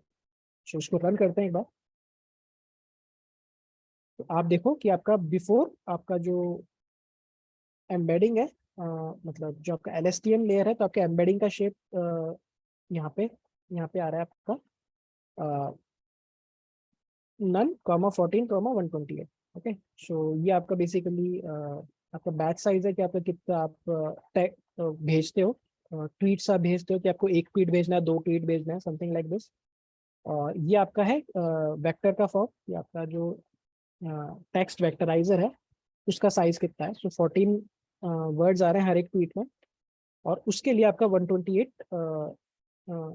नंबर्स की आपका वेक्टर यहाँ पे बनेगा हर एक वर्ड के लिए, इस 14 के लिए। तो ये आपका एम्बेडिंग लेयर की शेप आ रही है जो कि हमने पहले देखा था। और LSTM से पास होने के बाद, क्योंकि हर LSTM लेयर आपका एक आउटपुट देगी, तो आपका वो जो भी आउटपुट है जो यहाँ से एम्बेडिंग से आ रहा था वो अब 64 के अंदर कन्वर्ट हो जाएगा। ओके, तो यहाँ पे आपका, क्योंकि आपका सीक्वेंस में आपका डेटा जा रहा है कि सपोज आपके 14 वर्ड्स हैं और हर एक वर्ड का आपका एक एम्बेडिंग है। सपोज यहाँ पे हर एक वर्ड का एम्बेडिंग है, सर्कल्स को मैं एम्बेडिंग की वजह से ले रहा हूँ। तो सबसे पहले आपका एक एम्बेडिंग जाएगा LSTM लेयर में, एक LSTM लेयर में, ऐसे आपके यहाँ पे 64 LSTM लेयर्स हैं। ओके, एक गया, फिर इसी का फीडबैक लूप यहाँ पे आया, फिर जब ये यहाँ पे सेकंड टाइम आया तब आपका सेकंड इनपुट यहाँ पे फीड हुआ, फिर इसका आउटपुट यहाँ पे आया, फिर आपका थर्ड एम्बेडिंग फीड हुई, फिर इसका आउटपुट यहाँ पे आया, फिर फोर्थ एम्बेडिंग फीड हुई, फिर इसका आउटपुट यहाँ पे आया, और फिर जब सारी एम्बेडिंग फीड हो गई तब जाके आखिरी में ये आउटपुट देगा। और यही सेम प्रोसीजर आपका मतलब सारी LSTM जो ब्लॉक्स हैं उसके ऊपर चलेगा। तो हर LSTM लेयर आफ्टर मतलब प्रोसेसिंग अ ट्वीट आपको एक एक आउटपुट देगा। ओके, तो इस टाइप से आपका आउटपुट आ रहा है 64। ओके, और तो आपका मॉडल यहाँ पे इस टाइप से डिफाइन है। और आप और ज्यादा पढ़ सकते हो यहाँ पे, जैसे LSTM लेयर्स के बारे में आपको पढ़ना है तो आप TensorFlow.lstm लेयर पे जाओ, और यहाँ पे आपको और इसके हाइपर पैरामीटर्स के बारे में पता पड़ेगा। आप यहाँ पे डीप डाइव कर सकते हो इसके डॉक्यूमेंटेशन में। तो यहाँ पे हम कंपाइल करेंगे मॉडल को, ऊपर जो बनाए, फिर मॉडल की समरी। तो समथिंग लाइक दिस, आपका एम्बेडिंग लेयर इतना है, और LSTM का आपके इतने हाइपर पैरामीटर्स आ रहे हैं जो ट्यून होंगे, और ये आपका आउटपुट लेयर के hyper parameters. Okay, so next हम क्या कर रहे हैं, यहाँ पे फिट कर रहे हैं। बेसिकली हम ट्रेनिंग स्टार्ट कर रहे हैं आपके डेटा का। यहाँ पे ट्रेनिंग स्टार्ट हो रही है, और आपके जो लॉग्स है वो टेंसर बोर्ड वाली डायरेक्टरी में सेव हो रहा है। तो आप देखो आपके ट्रेनिंग में टाइम आपको ज़्यादा लग रहा है यहाँ पे एज कम्पेयर टू पहले जो हम कर रहे थे। सो लाइक दिस, और यहाँ पे आप जाओगे मॉडल डायरेक्टरी में। तो यहाँ पे आप देख सकते हो आपका LSTM का अब फोल्डर क्रिएट हो गया, और यहाँ पे आपका LSTM का डेटा आ रहा है, और यहाँ पे आपका एम्बेडिंग का मेटा डेटा है और वेक्टर का एम्बेडिंग के वेक्टर्स हैं जो हमने वहाँ पे ऊपर डाउनलोड किए थे, तो यहाँ पे आपके आ जाते हैं। ओके, सो आपका 5 इपॉक्स हो गए हैं, और 5 इपॉक्स के बाद आप देखो आपका 77 से एक्यूरेसी स्टार्ट हुई थी, बट आपका डाउन जा रहा है, मतलब it is clearly overfitting. Okay, और आपका ट्रेनिंग एक्यूरेसी काफी बढ़ता जा रहा है, बट आपका वैलिडेशन एक्यूरेसी डाउन जा रहा है। ओके, सो ओके, तो अभी इसमें भी आप प्रिडिक्ट करोगे, आप नॉर्मल एक इसकी प्रिडिक्शन निकाल रहे हो। सो वैलिडेशन सेंटेंस पे मॉडल 2 डॉट प्रिडिक्ट, और इसको आप यहाँ पे मॉडल 2 प्रेड अंडरस्कोर प्रॉब में स्टोर कर रहे हो। तो इस टाइप का आपका आउटपुट आ रहा है प्रोबेबिलिटीज में इसका भी। ओके, और सेम जैसे हमने पहले किया था, टी एफ डॉट राउंड का यूज करके हम इसको 0 और 1 में कन्वर्ट कर रहे हैं, तो T F dot squeeze use कर रहे हैं, तो आपका इस टाइप से आउटपुट आ रहा है। और फिर इस आउटपुट को यूज में लेके हम हमारे एक्यूरेसी वगैरह प्रिसीजन सब निकालेंगे। सो यहाँ पे आप देखो आपका 75% एक्यूरेसी आया है, which is less as compare to your normal. फिर यहाँ पे आपका प्रिसीजन इतना आया है, रिकॉल इतना आया है, और एक्टर स्कोर इतना आया है। So you can play with the hyper parameters, और फिर आप देख सकते हो आपका एक्यूरेसी कैसे इंप्रूव करता है। ओके, और अभी हम कंपेयर कर रहे हैं बेस लाइन से। सो आपका एक्यूरेसी में 4% का डिफरेंस है, बट आपका एफएन स्कोर में ज़्यादा डिफरेंस नहीं है, आपका 0.04 का डिफरेंस है। ओके, बट स्टिल आपका as compare to your normal neural network जो ANN हमने यूज किया था उसके कंपैरिजन में it is less. Okay, so next आपका आ जाता है GRU। ओके, आपका गेटेड रिकरेंट यूनिट। सो इसकी समरी में क्या है कि GRU has similar features to an LSTM cell but less parameter, इसमें थोड़े पैरामीटर्स लेस होते हैं एज कम्पेयर टू LSTM। और GRU का आप कैसे यूज कर सकते हो, आप इस टाइप से इंपोर्ट कर सकते हो tensorflow.keras.layers.gru, और आपका GRU इंपोर्ट हो जाएगा। और सेम जैसे आपने LSTM यूज किया था वैसे ही आप सेम यहाँ पे यूज करोगे। तो पहले हम यहाँ पे भी एक एम्बेडिंग यहाँ पे डिफाइन कर रहे हैं, ताकि ऊपर वाली एम्बेडिंग हम यूज ना करें, क्योंकि डेटा लीकेज हो जाएगा और उसकी लर्निंग को वो यूज कर लेगा। और फिर नेक्स्ट हम सेम ऊपर वाले प्रोसेस से यहाँ पे बना रहे हैं एम्बेडिंग। ठीक है, तो यहाँ पे एम्बेडिंग लेयर है, यहाँ पे फिर GRU की लेयर है जिसमें आपके 64 यूनिट्स हैं, सेम लाइक दिस। ओके, ये मॉडल यहाँ पे डिफाइन है जैसे ऊपर डिफाइन था, और यहाँ पे हम इसको कंपाइल कर रहे हैं, और यहाँ पे हम इसका समरी निकाल रहे हैं। Okay, so like this. तो ये आपके एम्बेडिंग के पैरामीटर हैं, ये आपके GRU के पैरामीटर हैं। और अब अगर आप एक बार कंपेयर करो दोनों के हाइपर पैरामीटर्स कि दोनों के कितने पैरामीटर्स हैं, तो आपके LSTM लेयर के निकल रहे हैं 49,408 पैरामीटर्स LSTM पे, और यहाँ पे आपके 37,000 है। तो आप देख सकते हो it is a little bit lighter than LSTM, वहाँ पे 49,000 थे, यहाँ पे 37,000 पैरामीटर्स है GRU के। ओके, सो नेक्स्ट हम अभी इसको ट्रेन करेंगे। इसके लॉग्स भी आपके सेव हो रहे हैं टेंसर बोर्ड के अंदर, और ये it is a little bit faster than LSTM results में।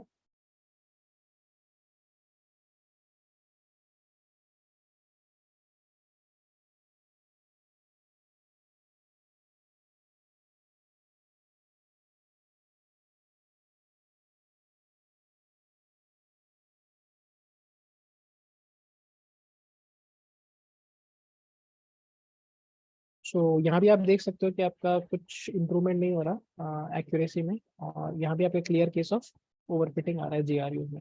ओके, सो जो सेम है पहले जो ऊपर किया था वही यहाँ पे कर रहे हैं, आपके यहाँ पे आउटपुट को कन्वर्ट कर रहे हैं और आखिरी में इसके रिजल्ट प्रिंट कर रहे हैं। तो एक्यूरेसी इसकी 76 आ रही है, और FN स्कोर इसका 0.76 आ रहा है। और ऊपर अगर आप देखो आपके LSTM से, LSTM की एक्यूरेसी 75.5 आ रही थी, और वहाँ पे आपका 76 आ रहा है, और FN इसका 0.7535 था, और यहाँ पे आपका 0.7634 है। ओके, सो इसका clearly it is better than LSTM। इसकी लेस पैरामीटर्स है, तो बेसिकली आपको ओवरफिटिंग हो रहा है, तो less parameter is always better for generalization. और इसको अगर आप कंपेयर करोगे बेस मॉडल से,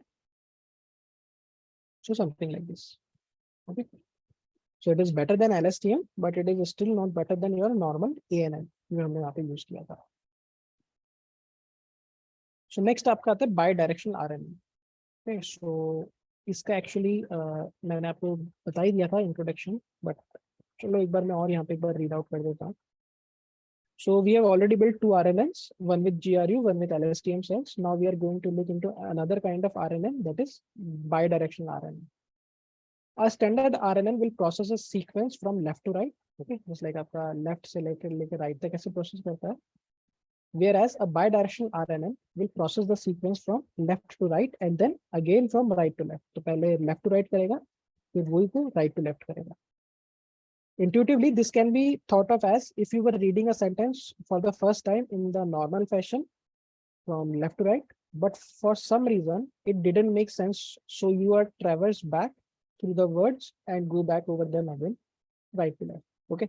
तो पहले आप right to left पर मतलब left to right पढ़ रहे हो, फिर आप right to left पढ़ रहे हो. So in practice, many sequence models often see an improvement in performance when using a bidirectional RNN. कई बार आपको क्या improvement होता है जब आपके नॉर्मल LSTM या GRU से इंप्रूवमेंट नहीं आ रहा, तो आप बायोडायरेक्शनल RNN आप यूज कर सकते हो, क्योंकि इसका थोड़ा सा मेथड डिफरेंट है डेटा को प्रोसेस करने का. However, this improvement in performance often comes at a cost of longer training time and increased model parameters. तो आपकी एक्यूरेसी ये थोड़ा बढ़िया देता है, बट इसका डाउन साइड क्या है कि इसका ट्रेनिंग टाइम ज़्यादा लंबा है. और क्यों लंबा है? क्योंकि एक बार वो 2 बार डेटा प्रोसेस करा, एक बार लेफ्ट टू राइट, फिर एक बार राइट टू लेफ्ट. ओके. और इसके पैरामीटर्स भी आपके बढ़े हुए होते हैं लाइक दिस. तो आप यहाँ पे बाय डायरेक्शनल जो RNN है उसके लिए आप इस टाइप से लेयर इंपोर्ट कर सकते हो टेंसरफ्लो में. तो tensorflow.keras.layers.bidirectional. ओके. ऐसे आप बाय डायरेक्शनल लेयर बना सकते हो. और यहाँ भी हम सेम कर रहे हैं, मॉडल 4 के लिए एम्बेडिंग डिफाइन कर रहे हैं और फिर सेम तरीके से आउटपुट यहाँ पे डिफाइन करना है. okay? और यहाँ पे बाय डायरेक्शनल लेयर यहाँ पे डिफाइन कर रहे हैं और बाय डायरेक्शनल लेयर में हम LSTM यहाँ पे डिफाइन कर रहे हैं. ओके. सो बेसिकली क्या, बाय डायरेक्शनल के अंदर किसी भी टाइप का RNN यूज में ले सकते हो आप. LSTM ले सकते हो, GRU ले सकते हो, कुछ भी ले सकते हो. ओके. सो पहले हमारा GRU से अच्छा आया था, तो यहाँ पे एक बार GRU लेके देखते हैं. ओके. सो layers.gru और उसके 64 पैरामीटर्स के साथ करते हैं और उसको बाय डायरेक्शनल में चलाते हैं. ओके. बाकी आपके सारी चीज़ें सेम है, आपका मॉडल का तरीका. तो यहाँ पे हमने मॉडल डिफाइन किया और अब हम यहाँ पे रन कर रहे हैं, इसको कंपाइल कर रहे हैं बेसिकली. यहाँ पे आप समरी देख सकते हो. तो यहाँ पे आपका बाय डायरेक्शनल है. ये आपका एम्बेडिंग का हाइपर पैरामीटर है. अब यहाँ पे 74,000 आ गया. देखो आपके पैरामीटर, तो आपका GRU था उसका आई गेस 37,000 समथिंग था और यहाँ पे आपका 74,000 आ गया. जस्ट डबल हो गया आपके पैरामीटर. ओके. Bye directional. और अब आप यहाँ पे इसको ट्रेन कर रहे हैं. ओके. सो इसका भी जो आपके टेंसर बोर्ड की लॉग फाइल्स है वहाँ पे सेव हो रही है डायरेक्टली में. सो ये आपका रन करेगा. ओके. और थोड़ा टाइम लेगा, तो हम देखते हैं यहाँ पे आगे.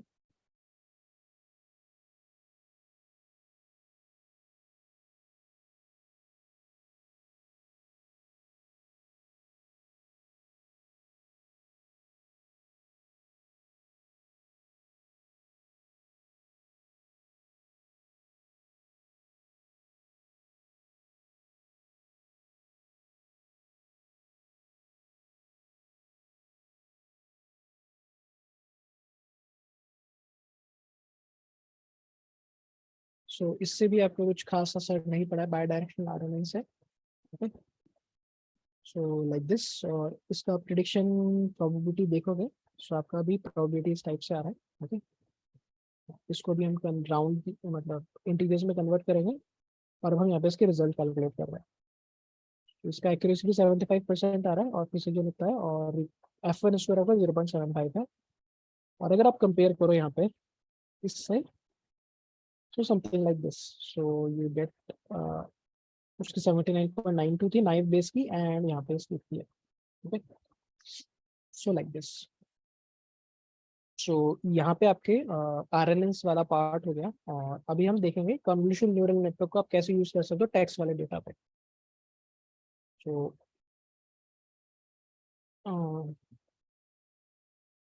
yes. सो बेसिकली आपका क्या है, आपका CNN भी आपका यूज हो सकता है आपके टेक्स्ट वाले डेटा पे। तो वहाँ पे आपके जो भी 2D में आता था, यहाँ पे आपका कौन 1D आएगा या मैक्स पूल 1D आएगा, या आपका कर्नल का साइज है वो उस टाइप से ही डिफाइन होगा एंड सो ऑन। ओके, तो सारी चीजें आपके 1 डायमेंशन में होगी। और वहाँ पे जो आप चीजें यूज करते थे कि आपका स्ट्राइड कितना होगा या आपका कर्नल साइज कितना होगा, वही सारी चीजें आप यहाँ भी यूज करोगे। Okay, show like this.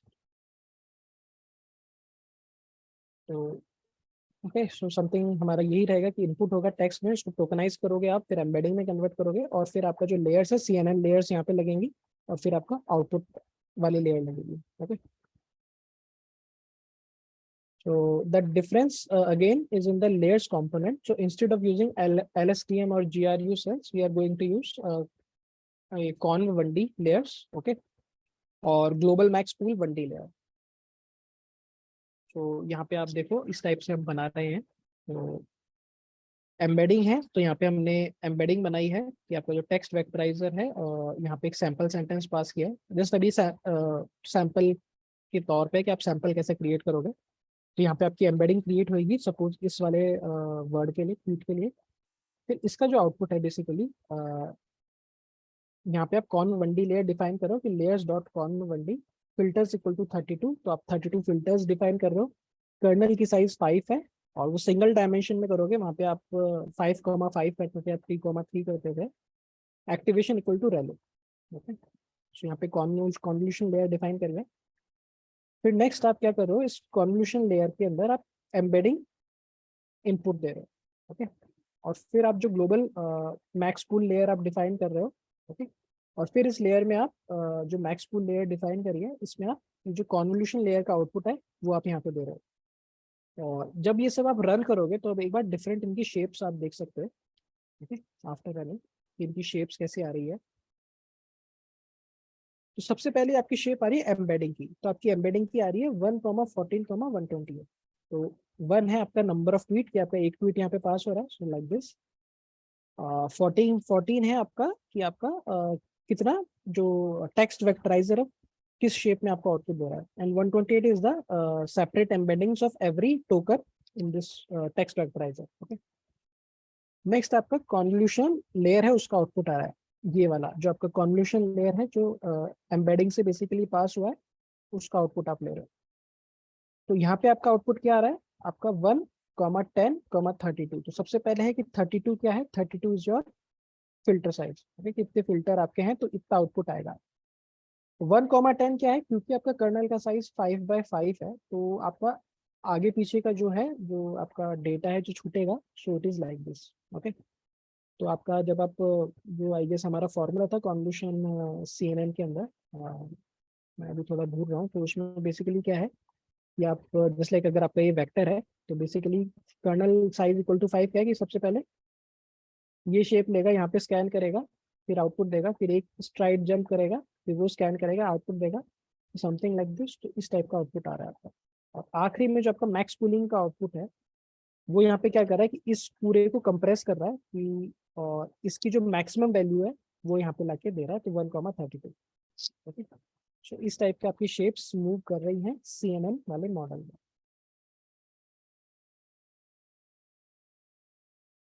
Okay, सो यहाँ पे आप इनके आउटपुट भी देख सकते हो कि आपका जो एम्बेडिंग है उसका आउटपुट है समथिंग लाइक दिस है।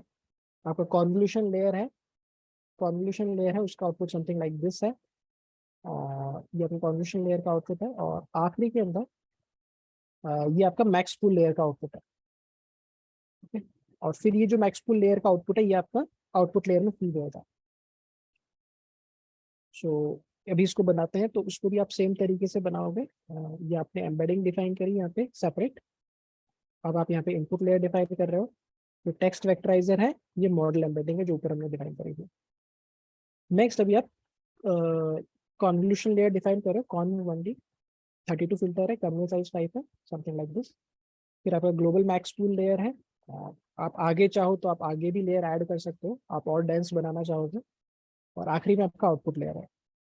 यहाँ पे हम कंपाइल कर रहे हैं। ओके, और फिर यहाँ पे मॉडल की समरी निकाल रहे हैं। सो यहाँ पे देखो इस टाइप से आपका हो गया। ये आपके एम्बेडिंग के पैरामीटर हैं और ये आपके कॉन्वोल्यूशन लेयर के पैरामीटर हैं। और अभी हम यहाँ पे फिट कर रहे हैं मॉडल को।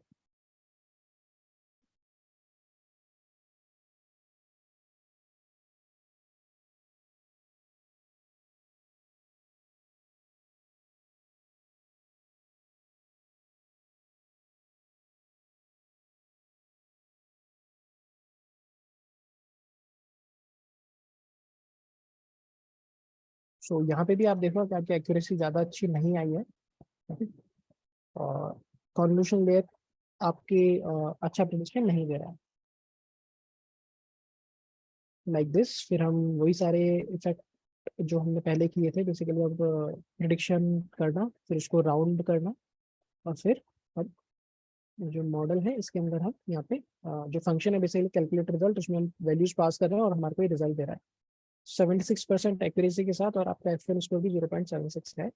और फिर आप इसको कंपेयर करो यहाँ पे आपके बेसलाइन के साथ, सो समथिंग लाइक दिस। तो आपके मेजोरिटी ऑफ योर मॉडल्स हैं तो आपका 76-77% एक्यूरेसी दे रहे हैं, बट अभी तक कोई भी मॉडल आपका नाइव बेस को बीट नहीं कर पाया है, एंड दैट इज सरप्राइजिंग। आपको ध्यान हो कि जब हमने नाइव बेस का लेक्चर किया था तो उसके अंदर ये बात काफ़ी आई थी कि इसका जो मेथड है वो लगता है कि इट इज़ क्वाइट चाइल्डिश, कि इस तरीके से अगर आप क्लासिफिकेशन करोगे तो आपको अच्छे रिजल्ट नहीं मिलेंगे। बट सरप्राइजिंगली ये आपका टेक्स्ट वाले डेटा पे मोस्ट ऑफ द एल्गोरिदम से अच्छा परफॉर्म करता है, और वो हम प्रैक्टिकली देख रहे हैं कि आपका बेसिक नाइव बेस है वो आपका बीट कर रहा है। किस किस को इसने बीट किया अभी तक?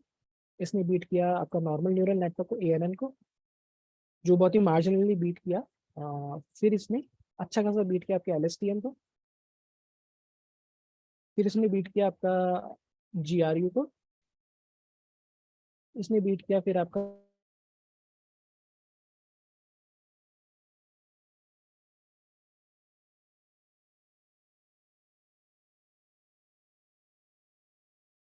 कर दिया, okay, naive base. So like this. तो अभी हम क्या है नेक्स्ट, अब हम जो हमारा आखिरी हथियार है NLP का, ये हम अभी ट्रांसफर लर्निंग यूज करेंगे। ओके, सो ट्रांसफर लर्निंग करके हम देखेंगे कि क्या हम नाइव बेस को बीट कर पाते हैं कि नहीं कर पाते हैं। और अब हम प्री ट्रेन्ड एम्बेडिंग्स यूज करेंगे, जैसा कि आपका वर्ड टू वेक था, जैसा हमने पहले किया था। आपको ध्यान हो जब हैरी पॉटर का बुक का एनालिसिस किया था हमने, तो उस टाइप का हम प्री ट्रेन्ड एम्बेडिंग्स को यूज में लेंगे। ओके, और मोस्ट ऑफ द टाइम जब भी आप यूज में लोगे, NLP के प्रोजेक्ट्स करोगे, आप ये वाला मेथड ही यूज करने वाले हो। सो इस मेथड को थोड़ा ध्यान से देखना, ओके, क्योंकि कभी भी आप स्क्रैच से खुद की एम्बेडिंग नहीं बनाओगे और उसको ट्रेन करोगे, क्योंकि इसमें काफी टाइम और काफी डेटा आपको चाहिए। Okay, so like this. तो अभी ये वाला पार्ट थोड़ा ढंग से देखना। सो ओके, सो उसको मैं थोड़ा रीड आउट कर देता हूँ। For all the previous deep learning models we have built and trained, we have created and used our own embeddings. हमने खुद की embeddings use करी from scratch each time. However, a common practice is to leverage pre-trained embeddings, कि हम pre-trained embeddings हम use में ले सकते हैं और उसको आपके मॉड्यूल में use कर सकते हैं through transfer learning. This is one of the main benefit of using deep models, being able to take what one often larger model has learned, often on a large amount of data, and adjust it for your own use case. Okay, तो जैसा कि हम हमारा normal CNN में कर रहे थे कि हम एक प्री ट्रेन मॉडल ले रहे थे और हमारे डेटा के हिसाब से उसको चेंज कर रहे थे, उसकी कुछ लेयर अनफ्रीज कर रहे थे और उसको हमारे जो आउटपुट लेयर है उसके साथ कनेक्ट कर रहे थे। ओके, और हमारा डेटा पास करा रहे थे ताकि उसकी जो लास्ट की लेयर्स हैं वो कुछ पैरामीटर्स लर्न करें और हमारे डेटा के हिसाब से ट्यून हो जाए। ओके, और सेम चीज हम आपका ऑब्जेक्ट डिटेक्शन के अंदर कर रहे थे। तो ऑब्जेक्ट डिटेक्शन के अंदर भी आपको ध्यान हो हमने SSD मोबाइल नेट यूज किया था। SSD मोबाइल नेट यूज किया था ट्रांसफर लर्निंग के लिए for COVID face mask detection, या आपका जो भी PPE के डिटेक्शन है like this. So same goes with here. तो अब हम क्या है प्री ट्रेन्ड एम्बेडिंग यूज में लेंगे in our model. So for our next model, instead of using our own embedding layer, we are going to replace it with a pre-trained embedding layer. Okay, so more specifically we are going to be using universal sentence encoder. So ये basically Google के बनाया हुआ है और पूरा Wikipedia का database है इसके अंदर। ओके, यूनिवर्सल सेंटेंस एनकोडर में पूरा विकिपीडिया का डेटाबेस से ट्रेन हुआ है और ये आपको टेंसरफ्लो हब पे मिल जाएगा। ओके, और वहाँ पे आपको और भी अलग अलग टाइप की एम्बेडिंग्स मिल जाएंगी। सो आपके प्रोजेक्ट के हिसाब से भी आप देख सकते हो। तो एक बार इस पर क्लिक करेंगे यूनिवर्सल सेंटेंस एनकोडर का, और यहाँ पे आपको ये डॉक्यूमेंटेशन मिलेगा बेसिकली यूनिवर्सल सेंटेंस एनकोडर का, कि किस टाइप से ट्रेन है और क्या डेटा है। अगर कोई पढ़ना चाहता है तो इस टाइप से देख सकता है। ओके, और टेंसरफ्लो हब पे आप जाओगे तो आपको, आई गेस आप पहले हर कोई गया हुआ है, CNN के टाइम पे हमने मॉडल सर्च किए थे यहाँ पे, और यहाँ पे आपको यूनिवर्सल सेंटेंस एनकोडर अगर आप सर्च करोगे तो समथिंग लाइक दिस आपको टेक्स्ट एम्बेडिंग्स में मिलेगा। फॉर एग्जाम्पल जैसे मैं यहाँ पे बैक जा रहा हूँ, यहाँ पे जाता है तो आप टेक्स्ट में जाओगे यहाँ पे। ओके, टेक्स्ट में आप टेक्स्ट एम्बेडिंग्स पे आप क्लिक करो, बाकी सबको आप क्रॉस कर दो। टेक्स्ट एम्बेडिंग्स चाहिए सपोज आपको PF2 के लिए, टेंसरफ्लो वर्जन 2 के लिए। सो यहाँ पे आपके आगे तो आप देखो यहाँ पे आपको बर्ट मिल जाएगा। ये आपको कोविड का डेटा सेट है फॉर ट्विटर पे आपको जो भी कोविड का है तो वो आपको बर्ट मॉडल यहाँ पे ट्रेन है। ये आपका ULMF है, तो ये आपका यही वाला है, universal sentence encoder, something like this. Okay, यहाँ पे यूनिवर्सल सेंटेंस एनकोडर जो हम यहाँ पे यूज करेंगे। ओके, गूगल है पब्लिशर और यहाँ पे 2.1 मिलियन अभी इसके डाउनलोड हो चुके हैं। ऐसे ही आपको कई सारे मिल जाएंगे, विकीवर्ड्स है, ट्विटर के स्पेसिफिक आपको एम्बेडिंग्स यहाँ पे मिल जाएंगे डिफरेंट, और बहुत सारे एम्बेडिंग्स हैं आपके। तो यहाँ पे आप एक्सप्लोर कर सकते हो आपकी रिक्वायरमेंट के हिसाब से, लाइक दिस। तो we are using this universal sentence encoder. Okay, इस पर आप क्लिक करोगे तो आपको यहाँ पे आ जाएगा। तो यहाँ पे इंग्लिश लैंग्वेज के ऊपर ट्रेन है, और आप अदर लैंग्वेज के लिए भी आप ले सकते हो। आपके टेक्स्ट मतलब जो एनकोडिंग है, एम्बेडिंग्स है, आप उसके लिए भी आप ले सकते हो। फॉर एग्जांपल हिंदी के भी आपको मिल जाएंगे इस टेंसरफ्लो हब के ऊपर, और प्रोसेस इसका सेम है। आप चाहो तो यहाँ से डाउनलोड कर सकते हो, ये ऑलमोस्ट आपका 1 GB के आसपास है, या आप URL भी कॉपी कर सकते हो। ओके, सो आपकी एम्बेडिंग्स है, उसकी साइज आपकी 1 GB है। ओके, तो ये काफी हैवी एम्बेडिंग है आपकी। Show like this. तो एक बार मैं यहाँ पे रीड आउट कर रहा हूँ। The main difference between the embedding layer we have created and the universal sentence encoder is that rather than created a word level embedding, the universal sentence encoder, as you might have guessed, creates a whole sentence level embedding. अब ये क्या आपका sentence level embedding करेगा, word level embedding नहीं करेगा। So our embedding layer also outputs an 128 dimensional vector, कि 128 dimensional vector output कर रहा था, whereas universal sentence encoder outputs a 512 dimensional vector। तो जो आपका यूनिवर्सल सेंटेंस एनकोडर है वो आपका जो 512 डायमेंशनल वेक्टर आउटपुट करेगा, कि मतलब आपका हर जो सेंटेंस है वो आपका 512 डायमेंशंस में रिप्रेजेंट होगा। Okay, the feature extractor model we are building through the eyes of encoder decoder model. Okay, तो एनकोडर डिकोडर मॉडल क्या होता है कि an encoder is the name for a model which converts raw data such as text into numerical representation, और decoder क्या होता है, decoder converts the numerical representation to the desired output. Okay, कि आपका जो न्यूमेरिकल रिप्रेजेंटेशन है उसको desired output में कन्वर्ट करेगा। सो लाइक दिस। तो अभी हम देखते हैं कि आप इस एम्बेडिंग को कैसे यूज करोगे। तो जैसा आप पहले भी आपने देखा होगा CNN में हमने इसी टाइप से लोड किया था कि आप we can load the TensorFlow Hub module using hub.load। Okay, तो पहले आपको इंपोर्ट करना पड़ेगा फ्रॉम, मतलब import TensorFlow_hub as hub। Okay, और फिर आपको यहाँ पे hub.load और यहाँ पे आपको URL पास करनी है आपके यूनिवर्सल सेंटेंस एनकोडर की। URL कौन सी है, ये वाली, ये जो कॉपी URL कर रहा है यही URL है यहाँ पे। ओके, ये URL यहाँ पे पेस्ट कर देना, और फिर यहाँ पे हमने जस्ट लाइक इसको हमने एम्बेड करके यहाँ पे स्टोर किया है, और उसको फिर हम यहाँ पे यूज कर रहे हैं। ओके, ये आपका ये सैम्पल सेंटेंस है, ये रहा। तो इसके अंदर हम देख रहे हैं कि इसका आउटपुट कैसा है। तो एक नॉर्मल यहाँ पे प्रोसीजर है, उसको रन करते हैं एक बार। तो अब ये लोड होगी यहाँ पे, और हो सकता है आपका थोड़ा नेट की स्पीड कैसी हो, तो आपका लोड होने में थोड़ा टाइम ले सकता है। ओके,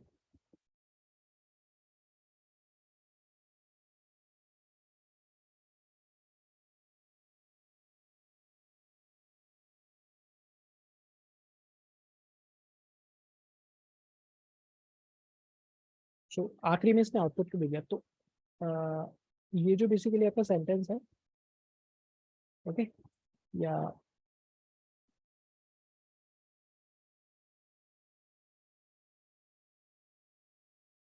बेसिकली आई गेस ये आपका कमेंट है कि सेंटेंस आया तो ओके, बट बेसिकली हम देखेंगे कि इसमें कैसे। तो बेसिकली आप देख सकते हो कि ये आपका एम्बेडिंग के अंदर इसने दे दिया। हम फर्स्ट 50 इसका आउटपुट ले रहे हैं। बेसिकली इसका अगर आप शेप देखो तो आपका 512 शेप है। ओके, तो आपका इस टाइप से एम्बेडिंग्स आपकी क्रिएट होती हैं 512 वेक्टर्स के फॉर्म में, नंबर्स के फॉर्म में basically. Okay, so like this. तो अब हम हमारे को क्या करना है बस कि हमारा जो भी डेटा है उसको एक एक करके इससे पास करना है। ये जो एम्बेडिंग हमने लोड करी है एम्बेड, इससे हमारे को पास करना है। ओके, सो एक बार यहाँ पे मैं रीड आउट कर देता हूँ। So passing our sentences to universal sentence encoder encodes them to a string to 512 dimension vector which makes no sense to us but hopefully makes sense to our machine learning model. Okay, तो embedding है उससे हमारे को कुछ पता नहीं पड़ता कि अंदर क्या है, बट आपका मशीन लर्निंग मॉडल को उससे मतलब वो बाइफरकेट करने में इनेबल रहता है। सो लाइक दिस। तो अभी हम एक मॉड्यूल बना रहे हैं और यहाँ पे we can convert the TensorFlow Hub USC module into Keras layer using hub dot Keras layer. तो ऊपर हमने तो डायरेक्ट एक लेयर इंपोर्ट करी थी यहाँ से। यहाँ पे आप देखो कि आप जस्ट टेंसर हब से लोड कर रहे हो, बट इसको आप एज ए लेयर भी आप एम्बेडिंग को इंट्रोड्यूस कर सकते हो आपके मॉडल में। और फिर आप इसको जस्ट लाइक यहाँ पे ट्रेनेबल इक्वल टू ट्रू अगर आप कर दो तो इसके एम्बेडिंग्स को आप इनेबल कर सकते हो लर्न करने के लिए। यहाँ पे ट्रेनेबल इक्वल टू फॉल्स है, मतलब एम्बेडिंग के पैरामीटर आपके चेंज नहीं होंगे। ओके, तो इस टाइप से आप इसको लेयर में बना सकते हो हब डॉट केरास के। ओके, यहाँ पे आपकी यूआरएल आ जाएगी और फिर आपके ये सारे इनपुट शेप है, आपका डेटा टाइप है, स्ट्रिंग है, ट्रेनेबल इक्वल टू फॉल्स है, नेम आपने यूएससी को दिया है। तो ये आपकी एक लेयर बना दी आपने, sentence encoder layer. Okay, like this. So अब हम क्या कर रहे हैं नेक्स्ट, अब हम इससे ही आपका मॉडल बना रहे हैं। और आप चाहो तो फंक्शनल एपीआई से भी बना सकते हो जैसे पहले बना था, बट यहाँ पे मैंने थोड़ा सिक्वेंशियल एपीआई से बनाया। सो tf.keras.sequential और यहाँ पे आपने पहली आपकी एम्बेडिंग वाली लेयर दे दी। ओके, और यहाँ से जो भी आपका इनपुट आएगा, आपका नॉर्मल इनपुट आएगा। यहाँ पे आप टेक्स्ट वेक्टराइजेशन यूज में नहीं रह रहे, आपका नॉर्मल टेक्स्ट का इनपुट आएगा, ये आपको एम्बेडिंग में कन्वर्ट करके उसको दे देगा। उसके बाद आप एक 64 न्यूरॉन्स की आप एक डेंस लेयर बना रहे हो, एक्टिवेशन फंक्शन वैल्यू है, और आखिरी में एक आउटपुट लेयर है जो आपका सिग्मॉइड लेयर है। Okay, like this. और इस मॉडल का नाम रखो आप मॉडल 6 USC। कंपाइल आप सेम तरीके से कर रहे हो, लॉस आपका ऑप्टिमाइजर और मैट्रिक्स। इसको एक बार रन करते हैं। तो अब आप देखो यहाँ पे आपका इस टाइप का मॉडल आएगी। फर्स्ट आपकी लेयर है यूएससी वाली जो केरास की लेयर है, और इसके इतने सारे पैरामीटर्स हैं, बहुत ही बड़ी लेयर है जिसके बहुत सारे पैरामीटर्स हैं, और ये आपके डेंस लेयर के पैरामीटर्स हैं। बट आप यहाँ पे देखोगे कि आपके नॉन ट्रेनेबल पैरामीटर्स हैं, ये आपके सारे के सारे इस जो एम्बेडिंग है उसके सारे पैरामीटर्स हैं। तो बेसिकली आपने यहाँ पे ट्रेनेबल इक्वल टू फॉल्स किया, तो ये सारे ट्रेनिंग में पार्टिसिपेट नहीं करेंगे, बस इनकी वैल्यूज चेंज होंगी। ओके, आपके डेटा के हिसाब से इनकी वैल्यू चेंज होगी और ये आपकी एम्बेडिंग है, उस हिसाब से आपका आउटपुट देगी। ओके, तो आपके एक्चुअली ट्रेनेबल पैरामीटर्स काफ़ी कम है, 32,000। और इसका एडवांटेज हमारे को मिलेगा कि आपका ट्रेनिंग फास्ट होती है। Okay, so like this. तो अभी हम क्या इसको फिट करेंगे और इसको रन करेंगे, और इसका भी आउटपुट आपका सेव होता रहेगा आपके लॉग्स डायरेक्टरी में। सो लाइक दिस। आप देखो पहली ही आपकी वैलिडेशन एक्यूरेसी 79 पे पहुंच गई है, तो इसने नाइव बेस को बेसिकली बीट कर दिया है यहाँ पे। ओके, ट्रांसफर लर्निंग ने, और समथिंग लाइक दिस 81.10 पे आपका 5th इपॉक पे आया है। Okay, like this. सो अब हम यहाँ पे इसकी जितनी भी वैल्यूज है वो हम यहाँ पे स्टोर करेंगे। तो आपको इस टाइप से आउटपुट आ रहा है प्रोबेबिलिटीज में, इसको नंबर्स में कन्वर्ट करेंगे और आखिरी में कैलकुलेट रिजल्ट करेंगे। तो यहाँ पे देखो एक्यूरेसी आपकी 81% पे आ गया है। F1 स्कोर भी आपका इंप्रूव होके 0.80 टच कर गया है, और प्रिसीजन और रिकॉल दोनों इंप्रूव किए। So this is the best result है जो अभी तक आपको मिला है using this transfer learning. Okay, ये ट्रांसफर लर्निंग में आपने ये वाली यूज किया है, basically universal sentence encoder use किया है, आप यहाँ पे वर्ड टू वैक है या बर्ट मॉडल है, वो भी आप यूज करके देख सकते हो किससे आपको एक्यूरेसी मिलती है। ये बेसिकली विकिपीडिया के डेटा पे ट्रेन हुआ है, बट आप चाहो तो आप ट्विटर के डेटा पे भी इसको ट्रेन करके आप देख सकते हो कि आपका ट्विटर के डेटा पे आपका क्योंकि प्रॉब्लम सेट आपकी ट्विटर की है, तो उस पर भी आप ट्राई कर सकते हो। Okay, so like this. और आखिरी में हम कंपेयर करेंगे यहाँ पे, तो आपका एक्यूरेसी में डिफरेंस है 1.18, प्रिसीजन रिकॉल में काफ़ी माइन्यूट डिफरेंस है, और जो आपका F1 है उसमें भी आपका डिफरेंस है बट काफ़ी माइन्यूट है, यहाँ पे 0.79 है, आपका 0.81 है। सो लाइक दिस। ओके, तो अभी एक नेक्स्ट छोटा एक्सपेरिमेंट और कर लेंगे कि अभी हमने ऊपर 100% डेटा के साथ किया है, अब हम यहाँ पे 10% डेटा के साथ कर रहे हैं। तो बेसिकली क्या है कि अगर आपके पास डेटा कम है तो आपका परफॉर्मेंस कैसा रहता है ट्रांसफर लर्निंग में, वो एक बार देख रहे हैं। सो लाइक दिस। तो यहाँ पे क्या है बेसिकली हम यहाँ पे इस टाइप से कर रहे हैं कि आपका जो ट्रेन डेटा है उसको ही बायफरकेट कर रहे हैं, आपके जो ट्रेन सेंटेंसेस है उसको ही बायफरकेट कर रहे हैं आपका कि आपका 90% और आपका 10%। ओके, और फिर हमें ये 10% वाला डेटा है उसके ऊपर ट्रेन करेंगे। तो ट्रेन टेस्ट स्प्लिट से हम स्प्लिट कर रहे हैं, एक 90% में ट्रेन वाले डेटा को और ट्रेन वाले डेटा को ही 10% में। ओके, और यहाँ पे आप देख सकते हो कि आपका क्या है कि आपका टोटल ट्रेनिंग एग्जाम्पल्स आपके इतने हैं, बट आपका जो 10% वाला है उसमें आपके इतने एग्जाम्पल्स हैं। और यहाँ पे आप देख भी सकते हो कि आपका 90% और 10% में आपका बाइफर्केशन कैसा है कि आपका 0 वाले हैं वो 3513 हैं और 1 वाले 2652 ट्वीट्स हैं, और यहाँ पे आपके ऑलमोस्ट सिमिलर है इससे, मतलब इनके जस्ट 10% ही यहाँ पे आ रहे हैं, जैसे लाइक 265 का 10% समथिंग 265, तो यहाँ पे 271 है। तो ऑलमोस्ट बैलेंस तरीके से क्लस्टरफाई हो रहा है, ठीक है, बाइफर्केट हो रहा है। और नेक्स्ट अभी हम क्या करेंगे, जस्ट लाइक इसमें मैं थोड़ा जल्दी गो थ्रू हो रहा हूँ क्योंकि सारे कंसेप्ट आपके पहले के देखे हुए हैं यहाँ पे। सो नेक्स्ट आप क्या करोगे, इसको क्लोन कर रहे हो मॉडल को, जो मॉडल 6 आपने बनाया था। मॉडल 6 कौन सा था, जो आपने यूनिवर्सल सेंटेंस एनकोडर से बनाया था। तो यहाँ पे आप क्लोन कर रहे हो उसको, तो उससे क्या है कि आपका जस्ट स्ट्रक्चर यहाँ पे आता है, बट आपके वेट्स हैं वो आपके यहाँ पे इनिशियलाइज नहीं होते।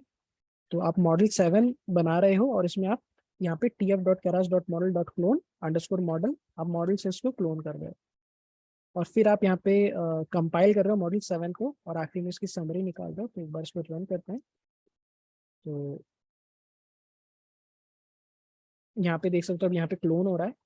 ओके, वो मॉडल क्लोन हो रहा है, और इस टाइप का देखो तो आपको मॉडल 6 का आर्किटेक्चर है सेम आ रहा है कि आपकी एक यूएससी लेयर है, फिर आपकी एक डेंस लेयर है जिसमें 64 न्यूरॉन्स है, फिर आपकी एक आउटपुट लेयर है। ओके, तो आपका पूरा क्लोन इस टाइप से हो गया। अब यहाँ पे 10% डेटा के साथ आपका एक्स के अंदर आपका 10% डेटा है और वाई में आपके 10% के लेबल्स हैं। तो यहाँ पे रन करेंगे, सो यहाँ पे इस टाइप से आप देख सकते हो कि आपका 77% एक्यूरेसी आ रही है 10% वाले डेटा से। बट यहाँ पे आप देख सकते हो इट इज कॉन्स्टेंटली इंप्रूविंग, तो आप जैसे ही आप इपॉक बढ़ाओगे तो आपकी ये एक्यूरेसी भी इंप्रूव करेगी। ओके,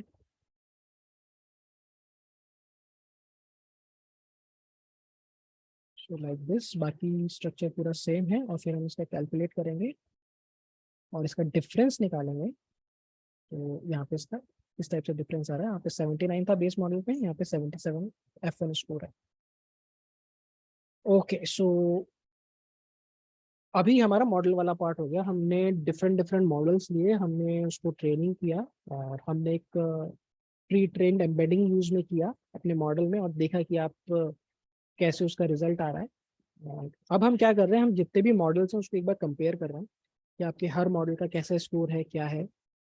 तो यहाँ पे नॉर्मल पाइथन कोड है। तो बेसिकली क्या है कि एक डेटा फ्रेम हम बना रहे हैं, और जितने भी मॉडल के रिजल्ट हैं, ये बेस लाइन रिजल्ट है, मॉडल फर्स्ट का रिजल्ट है, अप टू मॉडल 7, इन सब के रिजल्ट यहाँ पे लेके आ रहे हैं। ओके, सो नॉर्मल कोड है ये पैंडास का डेटा फ्रेम का। तो इस टाइप का डेटा फ्रेम हम बना रहे हैं कि आपका बेस लाइन मॉडल है उसका एक्यूरेसी इतना है, प्रिसीजन उतना है, रिकॉल इतना है, F1 स्कोर इतना है। जो सिंपल डेंस मॉडल है उसकी एक्यूरेसी 0.78% आ रही थी, और बाकियों की LSTM की, GRU की, बाय डायरेक्शनल की, आपका कॉन्वोल्यूशनल नेटवर्क है उसकी इतनी, और आपका जो TF हब से जो हमने डाउनलोड किया था उसकी आपकी 81% आ रही है। ओके, सो लाइक दिस, इस टाइप से आप कंपेयर कर सकते हो कि आपका किस टाइप की जो लर्निंग है बेसिकली यूज आ रही है, लाइक दिस। और फिर यहाँ पे बेसिकली ये चार्ट है, तो यहाँ पे बेसिकली आपका बार प्लॉट है। ओके, सो यहाँ पे आप बार प्लॉट कर रहे हो और ये इस टाइप से आप ये यहाँ पे सब प्लॉट कर रहे हो सारा। ओके, सो मैं कोड में नहीं जाऊंगा, ये जस्ट आपका नॉर्मल बार प्लॉट आप प्लॉट कर रहे हो। सो यहाँ पे आप देख सकते हो कि आपका जो बेस लाइन है, इसको थोड़ा मैं जूम आउट कर दूँ, तो आपका बेस लाइन है तो इसकी एक्यूरेसी आपका ऑलमोस्ट 80 को टच कर रहा है। और मैं F1 स्कोर में इंटरेस्टेड हूँ, तो F1 स्कोर इसका यहाँ पे है। और इसको जस्ट बीट आपका ये वाला जो TF हब एनकोडर है उसने किया मार्जिनली, ताकि सारे मॉडल आपके इस रेंज में गए। ठीक है, आपका ये जो नॉर्मल ANN था वो अब आपके थोड़े पास आया, बट फिर भी इसने आपका जो नाइव बेस है उसको बीट नहीं किया है। उसको आपके जो नॉर्मल आपका जो TF हब वाला है सेंटेंस यूनिवर्सल सेंटेंस एनकोडर, उसके हेल्प से हमने उसको बीट किया। ठीक है, लाइक दिस। और यहाँ पे आप अलग से आपका F1 स्कोर्स भी प्लॉट कर सकते हो। Okay, so like this. तो अब नेक्स्ट स्टेप क्या है कि आपने दो तरीके हैं, देखो यहाँ पे कि आपने यहाँ पे जो मॉडल लॉग्स है, यहाँ पे अपने हर किसी के लॉग्स यहाँ पे स्टोर कर रखे हैं। ओके, हर एक मॉडल के। तो अब यहाँ पे क्या है कि या तो आप टेंसरबोर्ड डेव में जाके आप कर सकते हो, आपका जो ये सिंटैक्स है आप अपलोड कर सकते हो, आपके एक्सपेरिमेंट और व्यू कर सकते हो, या फिर आप यहाँ पे टेंसरबोर्ड को यहाँ पे भी व्यू कर सकते हो। ओके, सो मैं एक बार यहाँ पे आपको व्यू करके दिखाऊंगा, अगर आप चाहो तो आप ये टेंसरबोर्ड डेव पे जाके भी कर सकते हो, बट एक बार यहाँ पे हम रन करते हैं टेंसरबोर्ड। सो एक बार आप इसका देखते हैं कि टेंसरबोर्ड इन कोलार, इसका सिंटैक्स एक बार देख लेते हैं।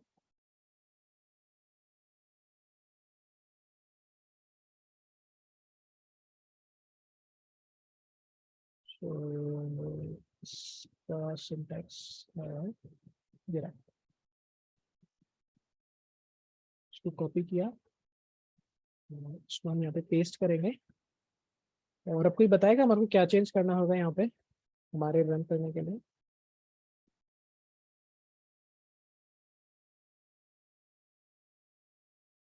इस सिंटैक्स में क्या चेंज करना होगा?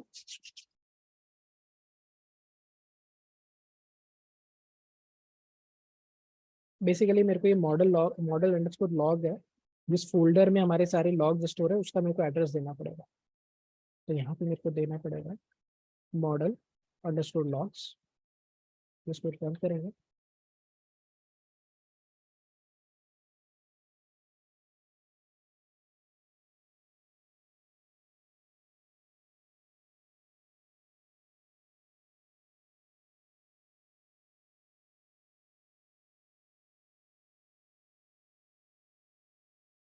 तो आप यहाँ पे देखो आपके सारे मॉडल्स आ गए, simple dense model, LSTM model, GRU, train और वैलिडेशन दोनों सेट्स आ गए। और यहाँ पे आप कंपेयर कर सकते हो आपका परफॉर्मेंस कि किसका आपका कैसा परफॉर्मेंस रहा। Okay, so like this. तो नीचे आपका यहाँ पे पूरा आ रहा है कि आपका ट्रेनिंग और वैलिडेशन में कैसा है, और यहाँ पे आप सेलेक्ट भी कर सकते हो डिफरेंट डिफरेंट कि आपको कौन सा देखना है कौन सा नहीं देखना है। कि फॉर एग्जांपल आपको सिंपल डेंस को कंपेयर करना है आपको आपके उससे TF हब वाले से। ओके, सो बाकी सारे को हम माइनस कर देते हैं। तो अब आपका ये एक्यूरेसी वाला इपॉक है, ग्राफ है कि आपका जो सिंपल डेंस मॉडल है उसकी एक्यूरेसी, जस्ट लाइक आप देखो कि सिंपल वाले की ट्रेनिंग की एक्यूरेसी सबसे हाई है, बट इसका जो यहाँ पे सिंपल डेंस वाले का ये वाला आ रहा है इसका वैलिडेशन की एक्यूरेसी। ओके, ये ब्लू वाली जो यहाँ पे नीचे आपको हाईलाइट होती हुई दिख रही है, तो यहाँ पे it is a clear case of overfitting. Okay, कि आपका जो ट्रेनिंग एक्यूरेसी और वैलिडेशन एक्यूरेसी में जो डिफरेंस है यहाँ पे ओवरफिटिंग को रिप्रेजेंट कर रहा है। और इसी के कंपैरिजन में अगर आप यहाँ पे देखें कि आपका जो TF हब से हमने जो किया था यूनिवर्सल सेंटेंस एनकोडर, इसके दोनों कर्व्स काफी क्लोजली फॉलो कर रहे हैं, सो दैट मीन्स कि आपका यहाँ पे ओवरफिटिंग नहीं है और they are following the trend. Okay, तो इस टाइप का मॉडल है। जब आप इससे प्रिडिक्शन करोगे तो आप रिलायबल रहोगे, क्योंकि जिस टाइप की प्रिडिक्शन आपके ट्रेनिंग में आ रहा है उसी टाइप का एक्सपेक्ट करोगे आप वैलिडेशन में। ओके, बट यहाँ पे आपको थोड़ा सा डिफरेंस मिल जाएगा लाइक दिस। तो इस टाइप से आप एनालाइज कर सकते हो आपके डिफरेंट डिफरेंट मॉडल्स को। जस्ट लाइक आप यहीं पे आप कन्वोल्यूशन लेयर को कंपेयर कर सकते हो, और नॉट जस्ट ट्रेनिंग वैलिडेशन, आप जस्ट वैलिडेशन के या ट्रेनिंग के भी आप कंपेयर कर सकते हो। ओके, जस्ट लाइक आप यहाँ पे देख सकते हो कि आपका जो validation loss of a convolution layer ये एकदम से जंप कर गया। स्टार्ट यहाँ से हुआ था बट यहाँ पे अब लॉस जंप ही करता जा रहा है। ओके, सो लाइक दिस आप देख सकते हो। ये वाला जो है ये आपका ट्रेनिंग वाला है। तो आपका जो सबसे लोअर जो ग्राफ है ये ट्रेनिंग है कॉन्वोल्यूशन नेटवर्क का, और जो सबसे ऊपर वाला लॉस वाला ग्राफ है ये भी कॉन्वोल्यूशन लेयर का वैलिडेशन वाला ग्राफ है। Okay, so like this. So इस तरीके से आप आपके लॉग्स को एनालाइज कर सकते हो, डिफरेंट मॉडल्स को एनालाइज कर सकते हो कि आपको कैसा बिहेव कर रहा है। ओके, और अगर आपको अपलोड करना है, जस्ट लाइक आप सोचो कि आपका ये जो एक्सपेरिमेंट है इसको आपको रिमेंबर रखना है बट आप इसकी फाइल सेव नहीं रखना चाहते, so what you can do, you can upload it through this code. Okay, but यहाँ पे ये है कि आप जो भी अपलोड करोगे ये आपका पब्लिक डोमेन में रहेगा, so don't upload any sensitive information like this. Okay, so ये हो गया। सो नेक्स्ट अभी हम क्या करने वाले हैं, तो यहाँ पे नेक्स्ट है एनसेंबल, कि आप एनसेंबल कैसे कर सकते हो। ज़्यादा डिफिकल्ट नहीं है, बट एक बार चलो देख लेते हैं, अभी ज़्यादा बचा नहीं इसको, तो थोड़ा आज कंप्लीट कर ही लेते हैं इसको। ओके, तो ये नोटबुक वैसे ज़्यादा बची नहीं, खत्म ही होने वाली है। ओके, सो अभी क्या है देखो, ये काफ़ी इंटरेस्टिंग है, इसको थोड़ा समझना। तो बेसिकली क्या होता है कई बार कि जब आपको एक मॉडल अच्छा प्रिडिक्शन नहीं दे रहा होता है, so what you can do कि आप कंबाइन कर लेते हैं कि मैं इसका वोट और इसका वोट दोनों का लूंगा और दोनों को एनसेंबल कर दूंगा टू गेट माई रिजल्ट। ये एक आउटपुट देगा, ये एक आउटपुट देगा, दोनों को आप कंबाइन करोगे किसी मेथड से और फिर एक आउटपुट आप निकालोगे। इनको आपके एनसेंबल टेक्निक्स कहते हैं, स्टैकिंग टेक्निक्स होती हैं। तो हम एक बार देखते हैं कि ये क्या क्या होती है और कैसे आप यूज में ले सकते हो। So many production systems use an ensemble, okay, the multiple different models combined of models to make a prediction. The idea behind model stacking is that if several uncorrelated models agree on a prediction, then the prediction might be more robust than the prediction made by a single model. कि आपके different uncorrelated model अगर आपका एक prediction दे रहे हैं, एक strong prediction दे रहा है, तो आपका probability ज़्यादा हो जाएगा कि ये आपका इस टाइप से ही बिहेव करेगा।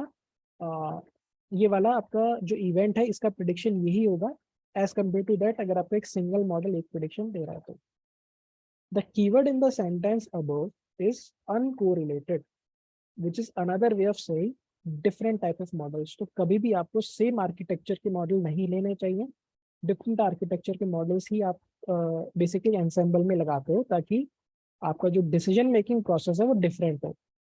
For example, in our case, we might combine our baseline, जो कि naive base था, our bidirectional model and our TensorFlow Hub USE model. अब तीनों का डिसीजन देने का देखो तरीका अलग है। आपका नाइव बेस है वो डिफरेंट तरीके से प्रिडिक्शन दे रहा है, बाय डायरेक्शनल आरएनएन है वो डिफरेंट तरीके से प्रिडिक्शन दे रहा है, और आपका जो टेंसरफ्लो हब है जो आपका प्री ट्रेन्ड था यूएसई मॉडल वो आपका डिफरेंट तरीके से प्रिडिक्शन दे रहा है। तो इन तीनों को आप कंबाइन कर सकते हो टू गेट योर रिजल्ट।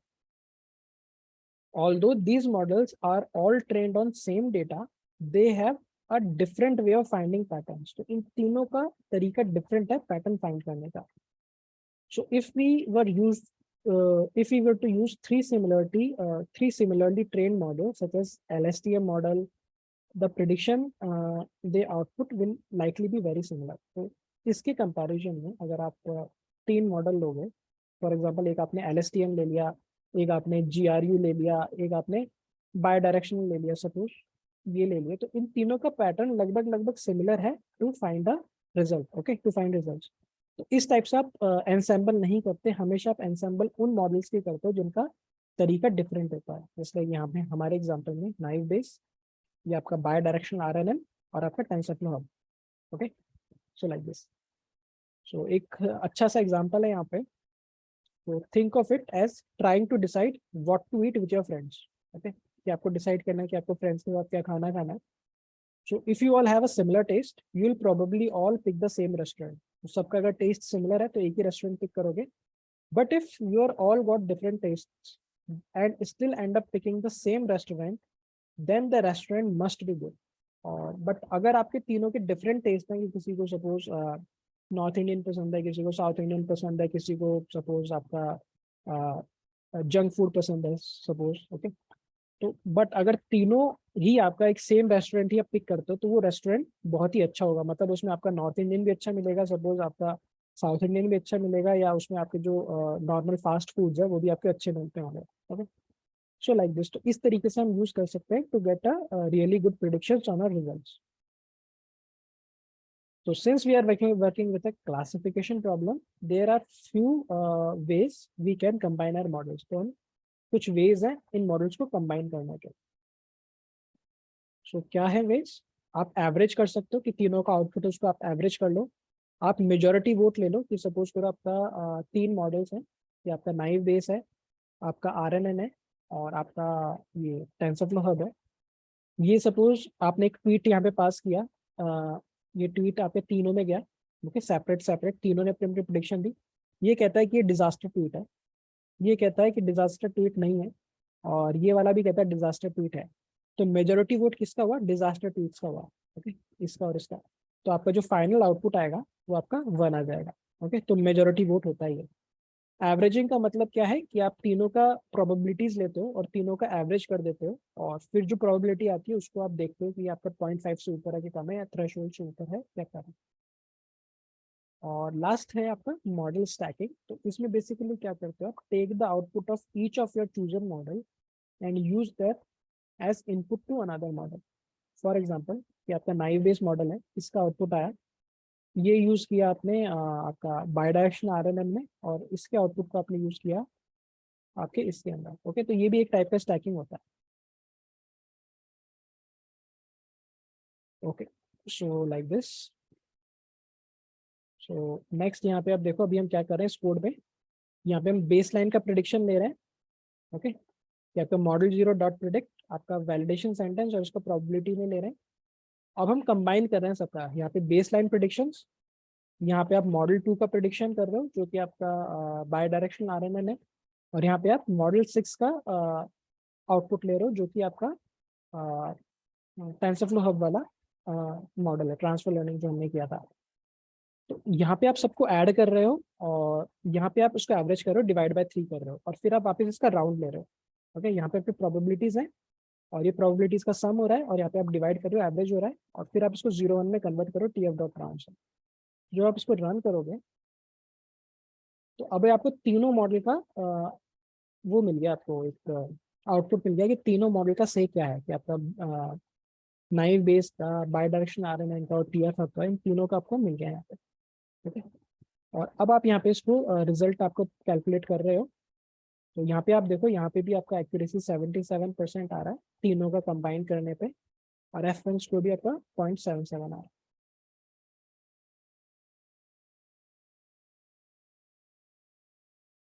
तो यहाँ पे हमारा जो मॉडल था, जो हमने डेटा फ्रेम बनाया था, उसके अंदर ही हम यहाँ पे कंबाइन कर देंगे रिजल्ट को, और यहाँ पे आपको एनसेम्बल रिजल्ट इस टाइप से मिल जाएगा जिसकी एक्यूरेसी इतनी आ रही है, और F1 score and percent result something like this. तो आप देख सकते हो कि it is not that great. हमने जो कंबाइन किया, और भी कई तरीके होते हैं, बट आप इस तरीके से एनसेम्बल भी कर सकते हो। ये डिफरेंट मेथड है एनसेम्बल करने के।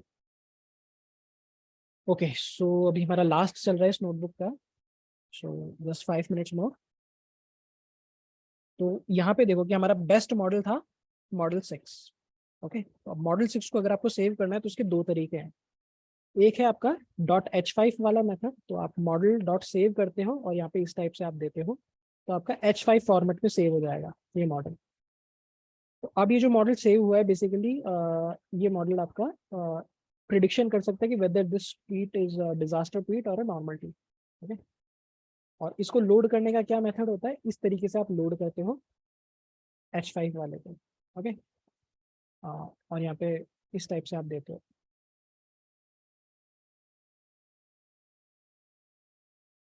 यहाँ पे आपका लोड हो गया मॉडल। आप यहाँ पे देख सकते हो आपका जो मॉडल H5 है, इस टाइप से आपका मॉडल वाली फाइल हो गई। ये बेसिकली आप कहीं दूसरी जगह पे आप यूज कर सकते हो फॉर प्रिडिक्शन कि आपका ट्वीट है वो डिजास्टर ट्वीट है कि नहीं है।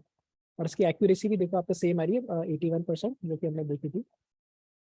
ये आपका दूसरा मेथड होता है और जो मैं भी काफ़ी प्रेफर करता हूँ क्योंकि ये आपके मोस्ट ऑफ द चीज़ों में आपके काम आता है। ओके, टेंसरफ्लो सर्विंग में भी आपका ये काम आता है, तो काफ़ी ईजी हो जाता है उससे। तो आप इस टाइप से भी सेव कर सकते हो। तो यहाँ पे क्या है, बेसिकली आपका एक फोल्डर बन जाता है।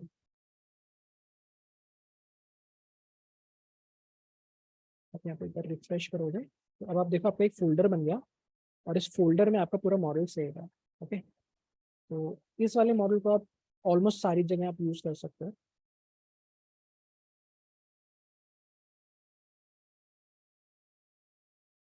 तो यहाँ पे आपको लोड करना भी काफी सिंपल है, जस्ट tf.keras.models.load_model और यहाँ पे आपको मॉडल का नेम देना है और आपका मॉडल यहाँ पे लोड हो जाएगा।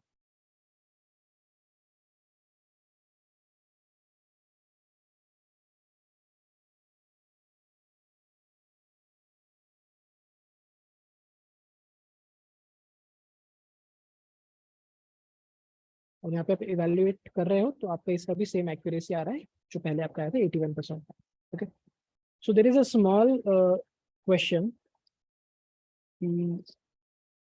आपका सेव मॉडल में और HDF5 फॉर्मेट में अंतर क्या है। तो बहुत ही स्मॉल अंतर है। बेसिकली वहाँ पे आपको थोड़ा आर्किटेक्चर प्रोवाइड करवाना पड़ता है यहाँ पे कि आपका मतलब कस्टम ऑब्जेक्ट्स क्या हैं इसके, Keras layer, hub Keras layer, something like this. Okay, वो आपको कुछ भी यहाँ पे प्रोवाइड नहीं कराना पड़ता और मोस्ट ऑफ द केसेस में आपका ये काम कर जाता है।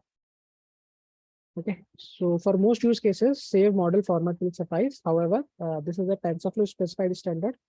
तो ये आपका जस्ट टेंसरफ्लो स्पेसिफाइड है, बट अगर आपको टेंसरफ्लो के बाहर काम करना है, सपोज करो ये मॉडल है आपको पायटॉर्च में यूज करना है या something like this, so if you need a more general purpose data standard तो आपका HDF5 होता है जो आप यूज करते हो। Okay, like this. और ज़्यादा आपको पढ़ना है तो आप इस डॉक्यूमेंटेशन में भी जा सकते हो। ओके, सो यहाँ पे थोड़ा बहुत एग्जांपल है कि आप इस मॉडल को कैसे एनालाइज करो। व्हाट आई वांट कि अभी मैं इसको एक्सटेंड नहीं करना चाहता फटाफट, तो इसको हम कल तसल्ली से पढ़ेंगे। Okay, and one more thing, कल हम डिप्लॉयमेंट का भी देखेंगे कि आप जो आपका मॉडल है जो आप सेव किया है तो आप उसको डिप्लॉय कैसे कर सकते हो फॉर शोकेस, आपकी गिटहब प्रोफाइल पे आप कैसे शो कर सकते हो। तो कल हम डिप्लॉयमेंट वाला पार्ट भी देखेंगे। ओके, सो कल के लेक्चर में हमें इसको एक थोड़ा कंप्लीट कर लेंगे इस वाले पार्ट को, और कल हम फिर आपका डिप्लॉयमेंट वाला पार्ट भी देखेंगे। तो कल की क्लास मिस मत करना क्योंकि कल आपका एक इम्पॉर्टेंट टॉपिक है डिप्लॉयमेंट, कि आप डिप्लॉयमेंट कैसे करो आपके प्रोजेक्ट्स को, तो वो हम देखेंगे। Okay, so like this. Okay, anything you want to ask? Sir एक वो मेटा डेटा वाला पॉइंट था ना सर बीच में। मेटा डेटा वो तो बेसिकली हम एम्बेडिंग को हम अपलोड कर रहे थे यहाँ पे, तो ये बेसिकली दो फाइल मांगता है आपका, कि तो आपका वेक्टर फाइल मांगता है और एक मेटा डेटा फाइल मांगता है। सो उस चीज़ के लिए हमने यहाँ पे यूज़ किया था उसको।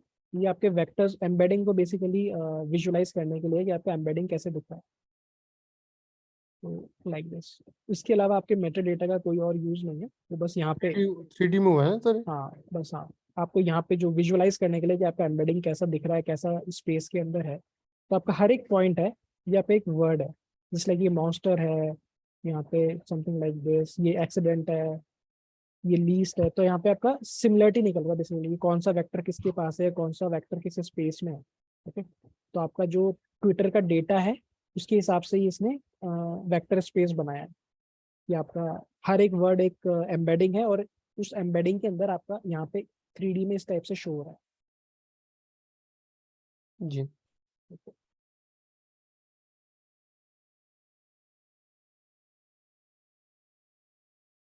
ओके देन, तो फिर एंड करते हैं आज की क्लास। ओके, कल हम डिप्लॉयमेंट वाला पार्ट देखेंगे कि आप अपलोड कैसे कर सकते हो बेसिकली आपके प्रोजेक्ट्स को। Okay okay everybody, okay, good night sir. Good night, thank thank you. You sir.